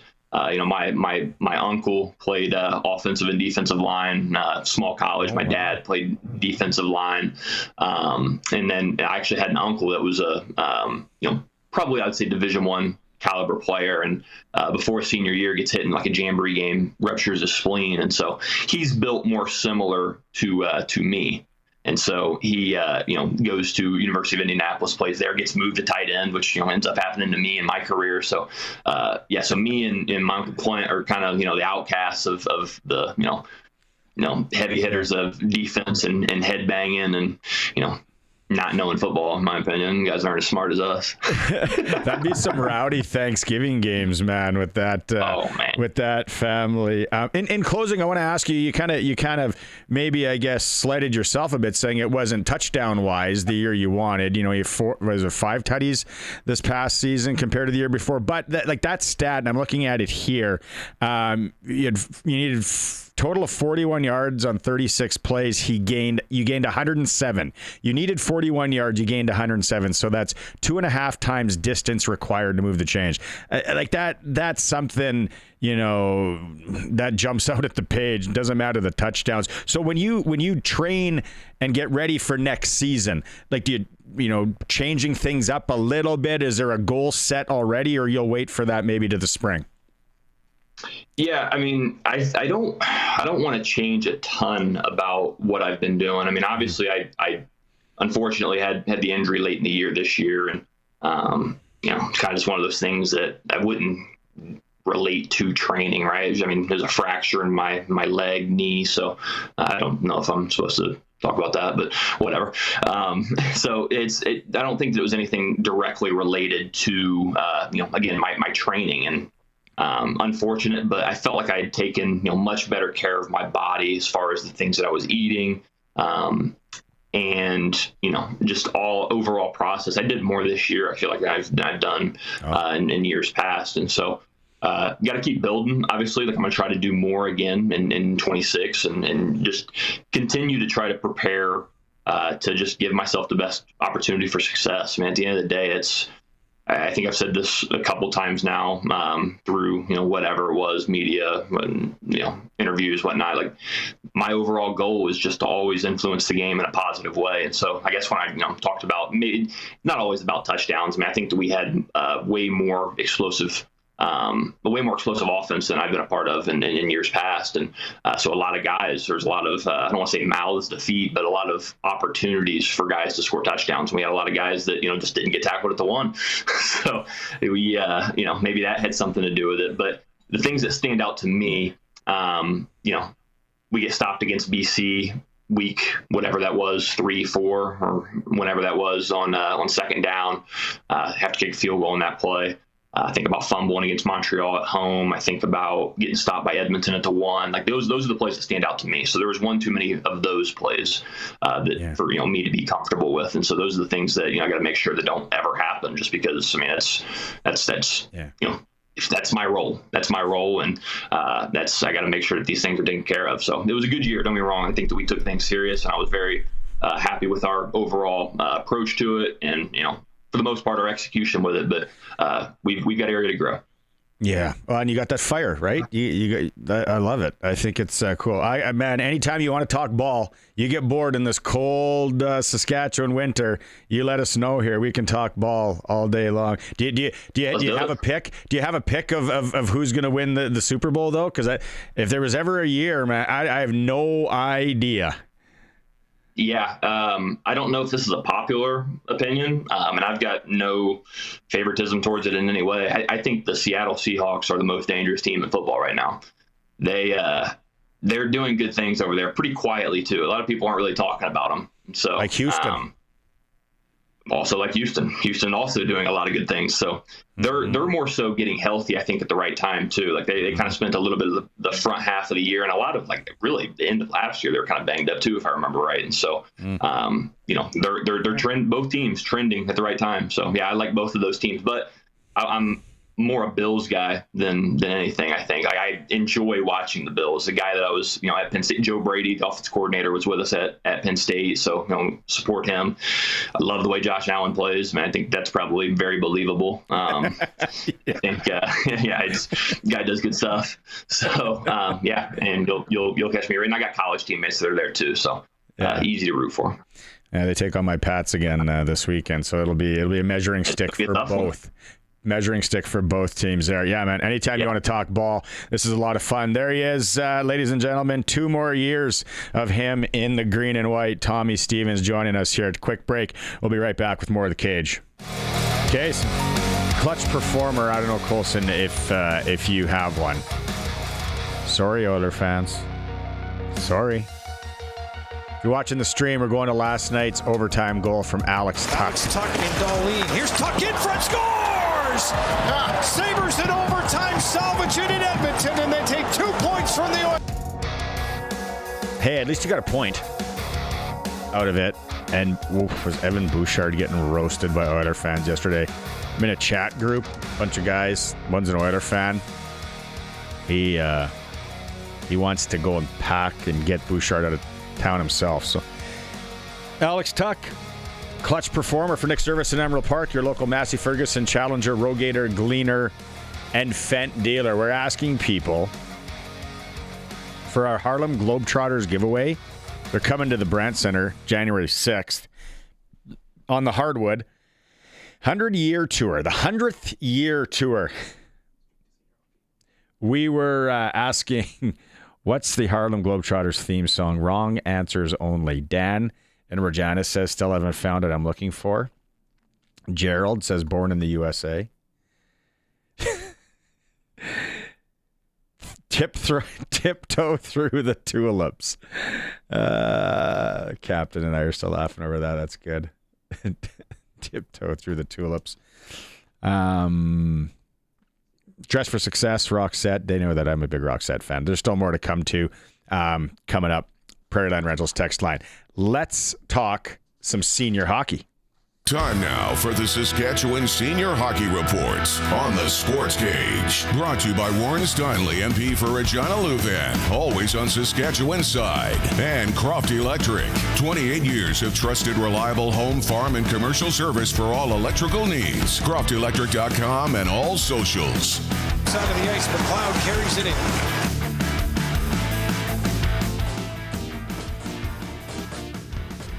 We are local, we cover local, and that is why once a week we have the Senior Hockey Report right here on the Sports Cage, powered by the Monday Nooner podcast. The Monday Nooner is your outlet for senior hockey. Follow them on any of the socials, or you can download the latest podcast and find out who the top 10 teams are in the province this week at MondayNoonerPodcast.com. Here on the Cage, Senior Hockey Report is sponsored by a couple of sponsors who like to cover local things. Croft Electric, 27 years in business, holiday lighting, permanent lighting, anything you need. Electrical, Croft Electric, and Warren Steinley, MP for Regina Louvain, always on Saskatchewan's side. Let's start in the Big Six Hockey League. And two undefeated teams in the Big Six. The Moosomin Rangers are sitting at 6-0.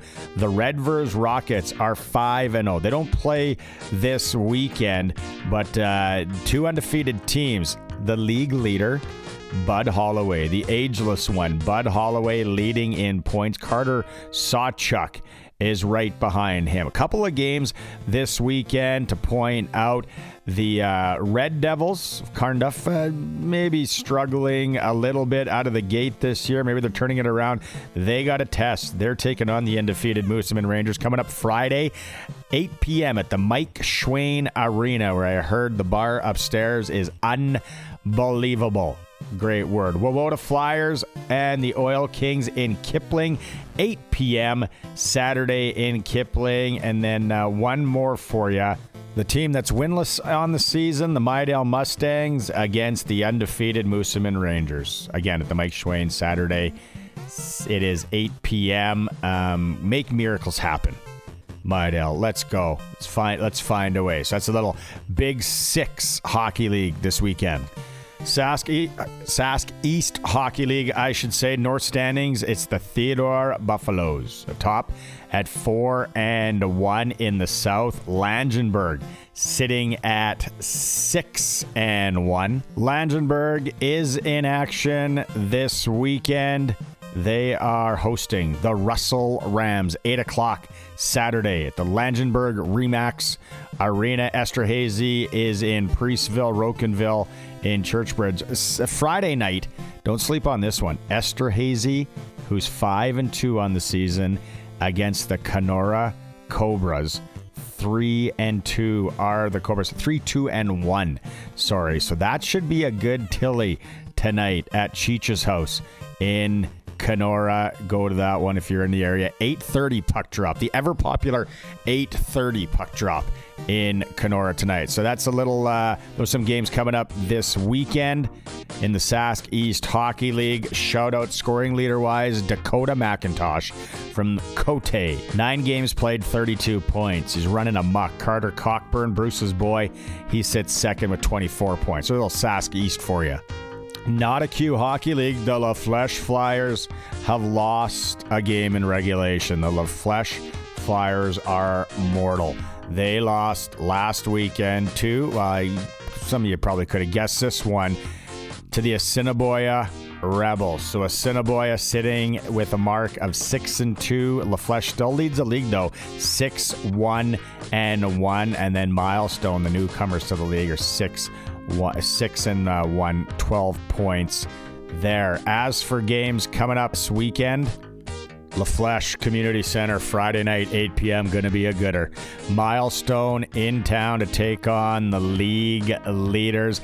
Saturday, how about a little shout-out in Avonlea at the Memorial Rink, 7:30. Mossbank is in town, and then the Assiniboia Rebels take on Radville. Radville just 2-7 on the season, also on Saturday.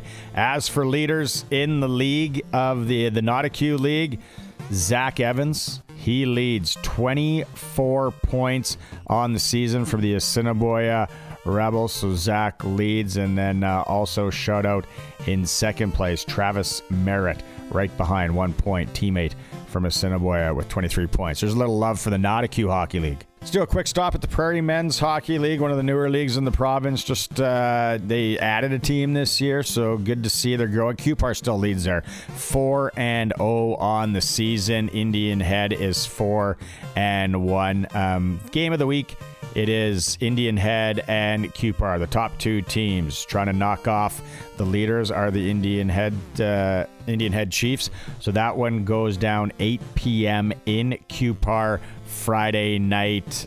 Dane Bonish leads the league with 20 points. Travis Orr has 16. We wouldn't be complete if we didn't stop over in the Qu'Appelle Valley Highway Hockey League, where the leaders are the Lumsden Monarchs. Again, good squad out there, followed by the Raymore Rockets, but the Raymore Rockets are sliding. No doubt about that. Shout out Grenfell Spitfires. First win of the season, 6-2 over Raymore last Friday night. Then it was Lumsden 5-0 over the Spits the next night. So Lumsden flexing their muscle a bit there. Balgony Bison 7-2 over Raymore last weekend. So a couple of losses for the Raymore Rockets. Coming up this weekend, some good games in the area. Southie's going to try and knock off Lumsden, 8 p.m. in Lumsden on Friday night. Grenfell looking for win number 2 in the season against the Bethune Bulldogs in Carmen Curtis's rink. That one, 8 p.m. in Bethune on Saturday. And then Balgony. I like this Balgony-Southie matchup, 8 p.m. in Southie. 200/90. That ice surface, isn't it, out there in Southie? Or maybe that's Lumsden. I thought they're both the same. Southie hosting Balgony, 8 p.m. on Saturday. So that's a look at the Qu'Appelle Valley Highway Hockey League. Oh, and league leader there, Kevin Dufour from Lumsden. He's having his way with things, 34 points.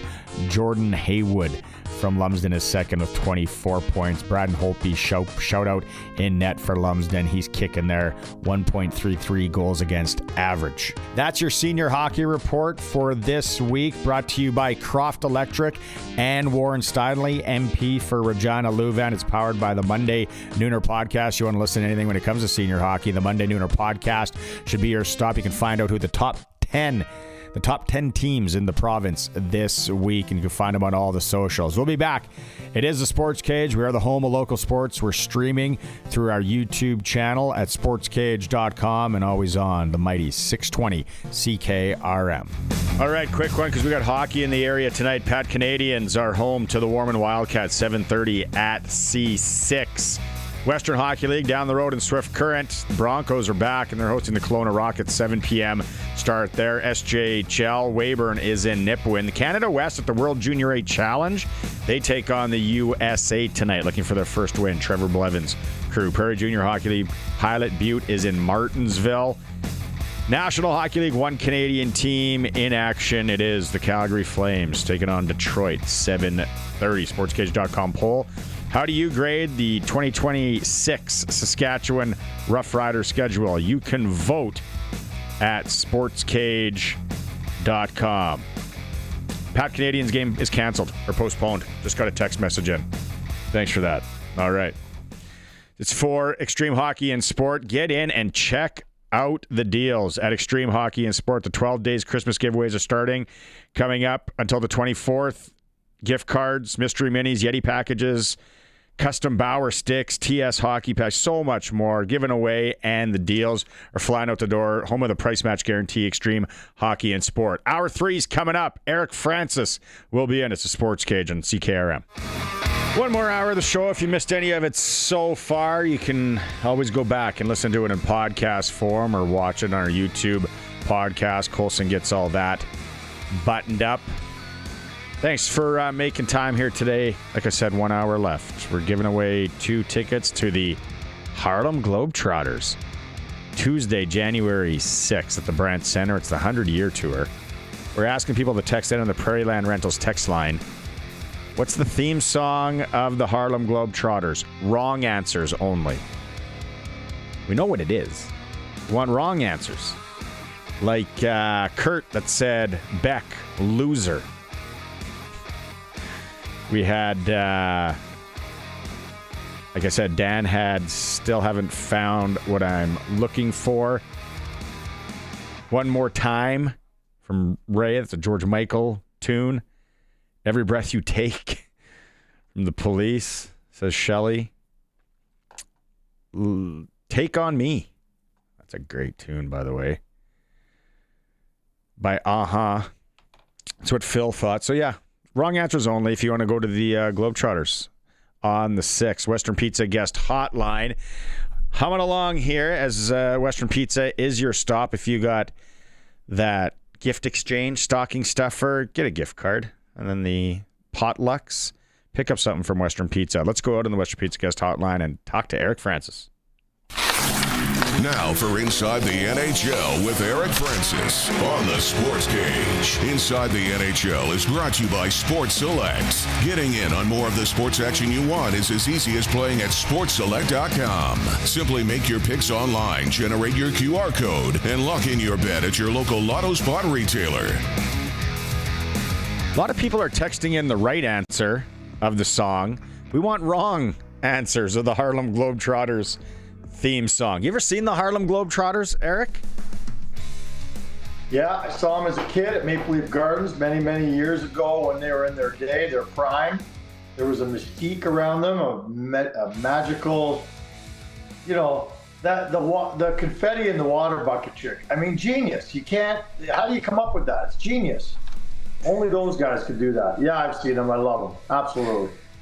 Get this from Google. Google says their approximate record: 27,000 wins, 345 losses. I wouldn't have thought they would have had that many losses. No way. Wow. Well, we all remember some of those lean years where they're, you know, when Curly retired and they really had a tough time with their transition game, and some of the tricks just weren't tricking, you know, like they. Trixie got suspended.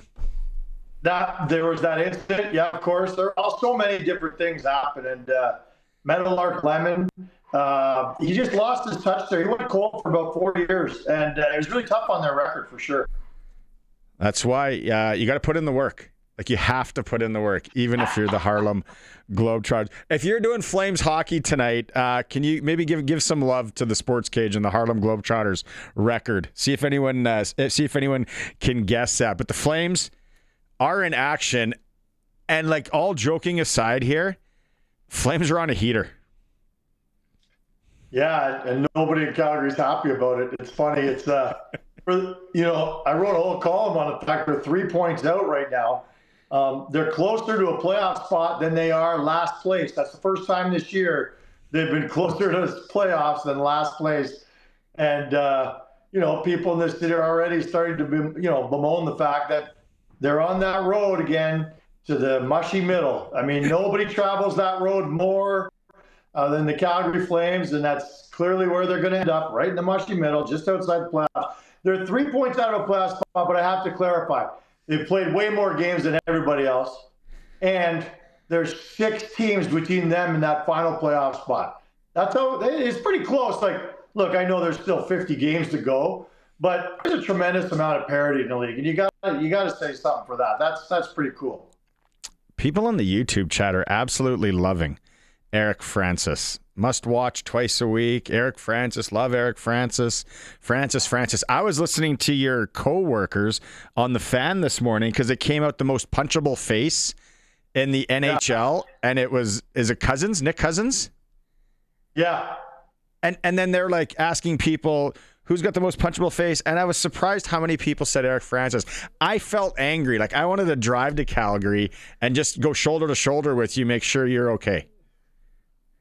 Well, I take these things pretty hard. I put a lot of stock in what people say in texts and online. I read every single comment, and I take every single one of the heart. And a lot of them are very constructive, and they're very helpful. Thought out. They try to make me a better person.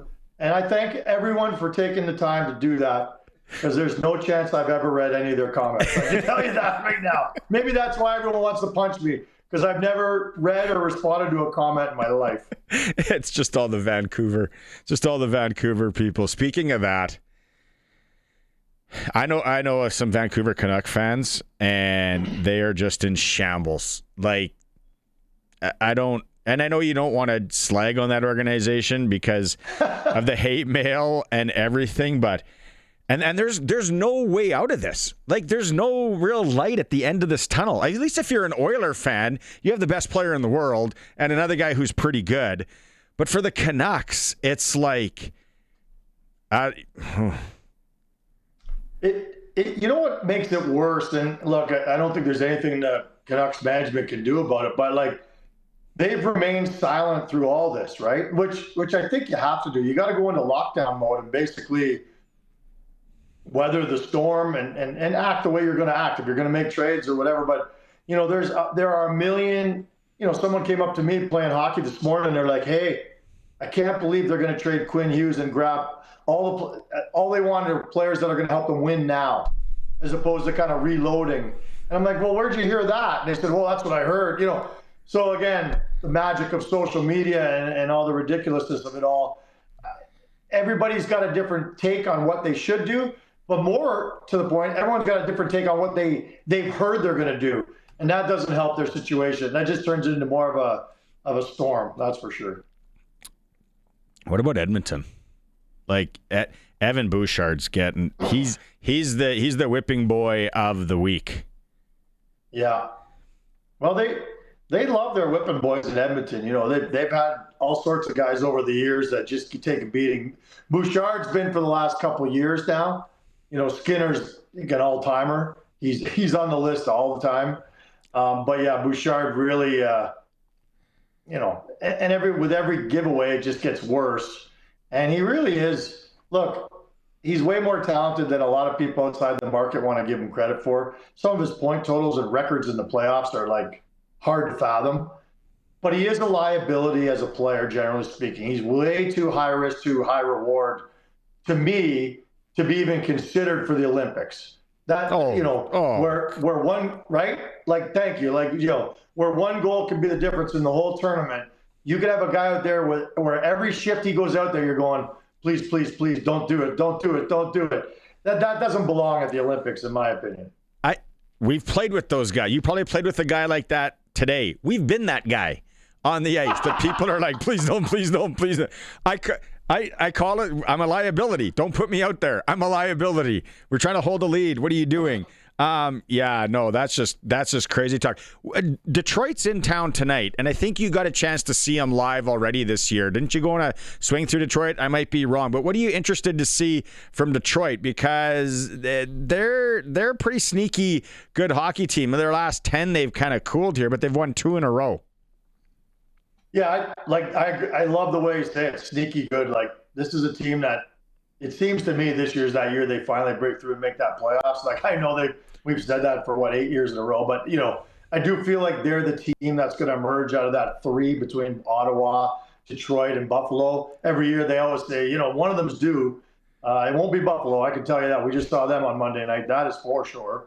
And Ottawa's a better team, I think their record shows. But look, Dylan Larkin is one of the quiet, underrated, really solid leaders in the league, today. And nobody talks about him because the team's completely irrelevant for the last handful of years.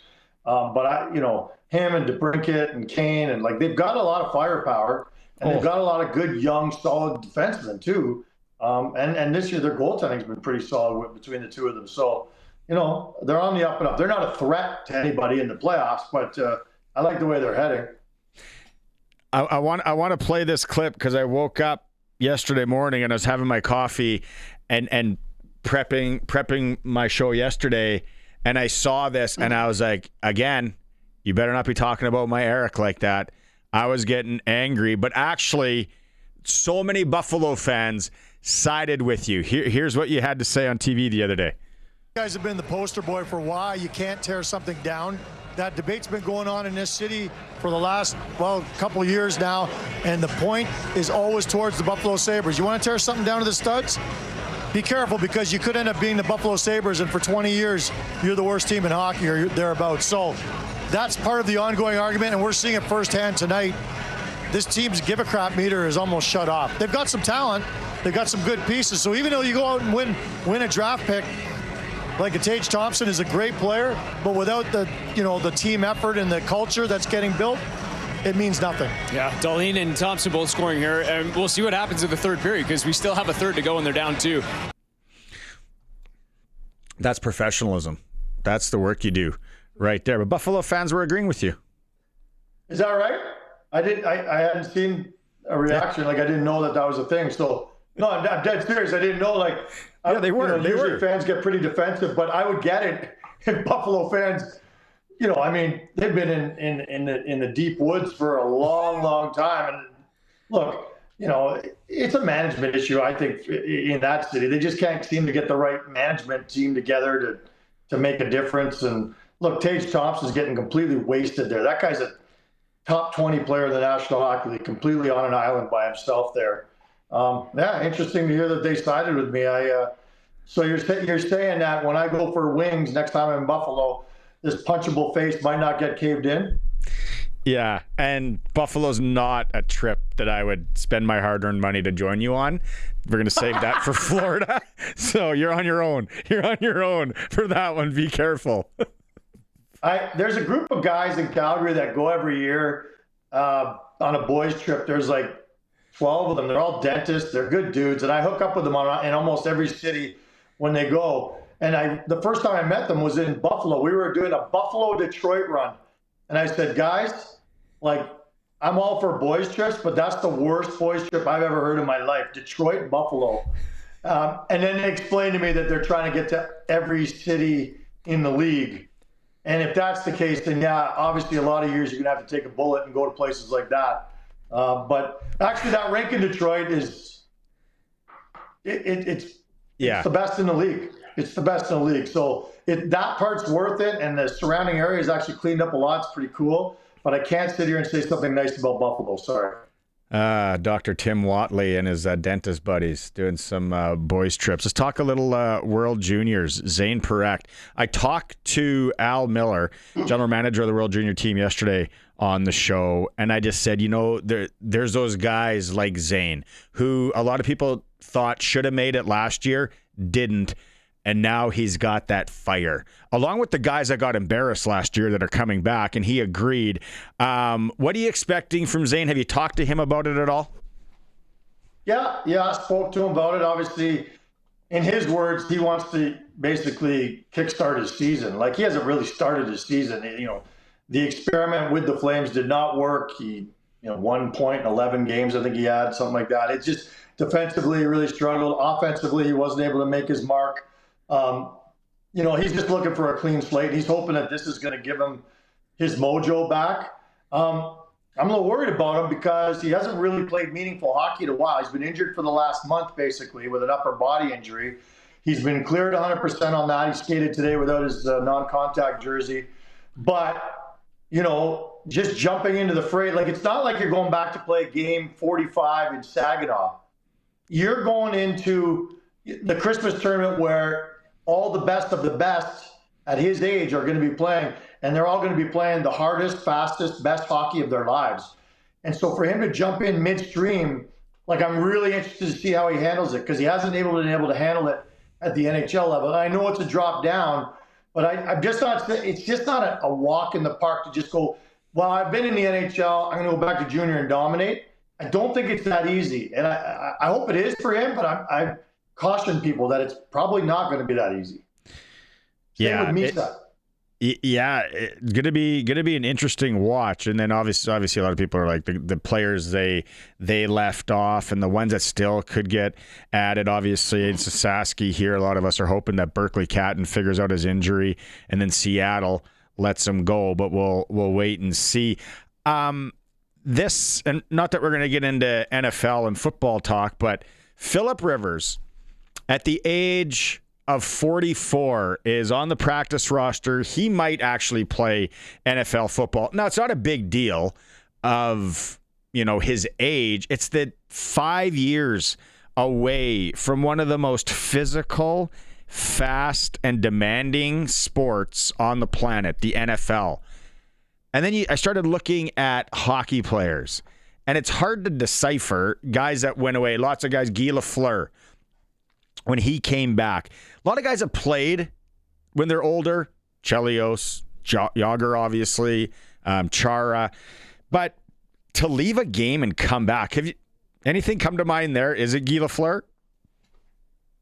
Yeah, Lafleur's probably the best hockey example, and he wasn't that good when he came back. I mean, Father Time had caught up with him, and he wasn't on a great team, and, that wasn't great. But everyone in hockey is excited about it. Now, don't forget, Mira Lemieux left the game to battle cancer and all these other injuries over the years. It seemed like he'd go a year and a half away and then come back.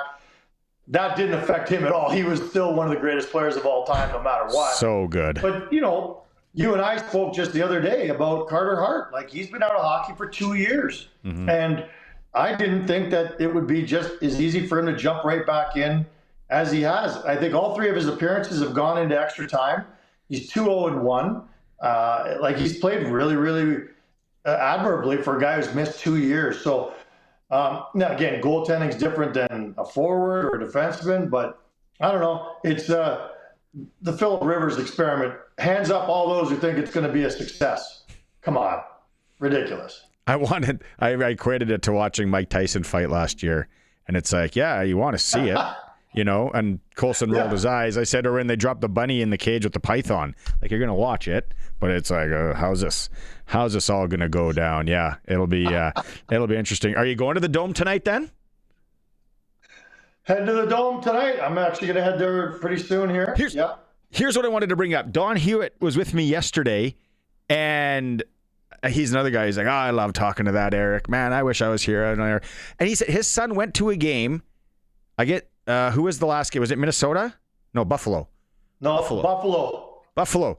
He got in to the barn last minute for $8. Yeah. What's going on? Yeah. They're having trouble right now. People are frustrated. There's no doubt about it. You can get into the Dome right now for dirt cheap, especially if you're willing to wait till the last minute. But even several days ahead, you can get in $40-$50 anytime you want now. Look, I don't think Calgary's the only team like that right now. I've heard similar stories in Toronto now. Different price bracket, like they're not getting it for $8 or $20 or $40. But I don't know if these are the dog days too. It's before Christmas. A lot of people are doing their shopping and partying, whatever it is. I'm not trying to make excuses, but I can tell you that it's a tough ticket right now in trying to get rid of it. Good luck trying to get rid of your season tickets if you can't go. $8. You can't even get into the Circle K coming up in a bit to watch Maddox Schultz and Liam Pugh for that. That baffled me. All right.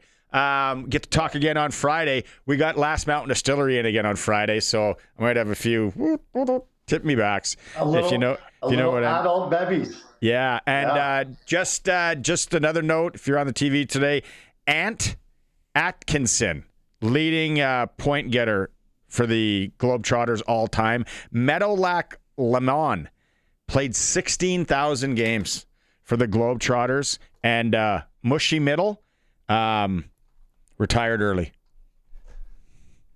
Wow. Well, on Friday we'll go through the whole roster. Okay, I have a whole bunch of notes I'd like to share with you.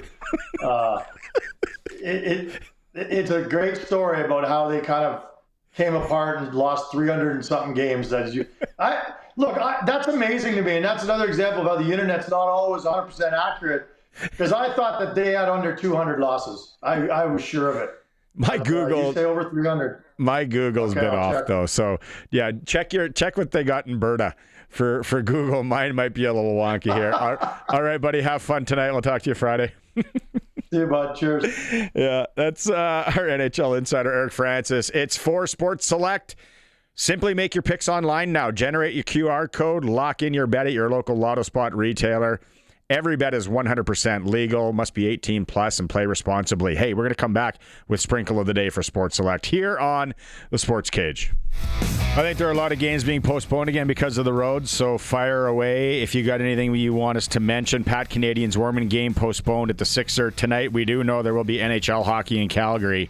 The Flames are home to the Detroit Red Wings. We think the Swift Current games go on. The Broncos are home to the Kelowna Rockets. And Canada West at the World Junior A Challenge, who take on the USA tonight, looking for their first win there. It's brought to you by Regina Steelcraft Doors, built in Western Canada for Western Canada.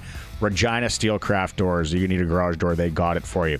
Quickly, Colson, I know Sprinkle of the Day, but I want to get to the Prairieland Rentals text line. Wonderful day in the neighborhood. Mark saying a theme song for the Globetrotters. Wrong answers only we wanted. Don't Let Me Down by ELO, says Murray. It's Uptown Funk, says Tony. Dave says another one, Bites the Dust. A little Queen. There's a few more here I'll try and get to in a bit. Thanks to everyone for playing along. Giving away 2 tickets to the Harlem Globetrotters, January 6th at the Brandt Center, 100-year tour. Sprinkle of the Day. I'm 0 for 9 in my last bets. Go ahead and laugh. I don't care. I'm still trying. I'm still out there working hard.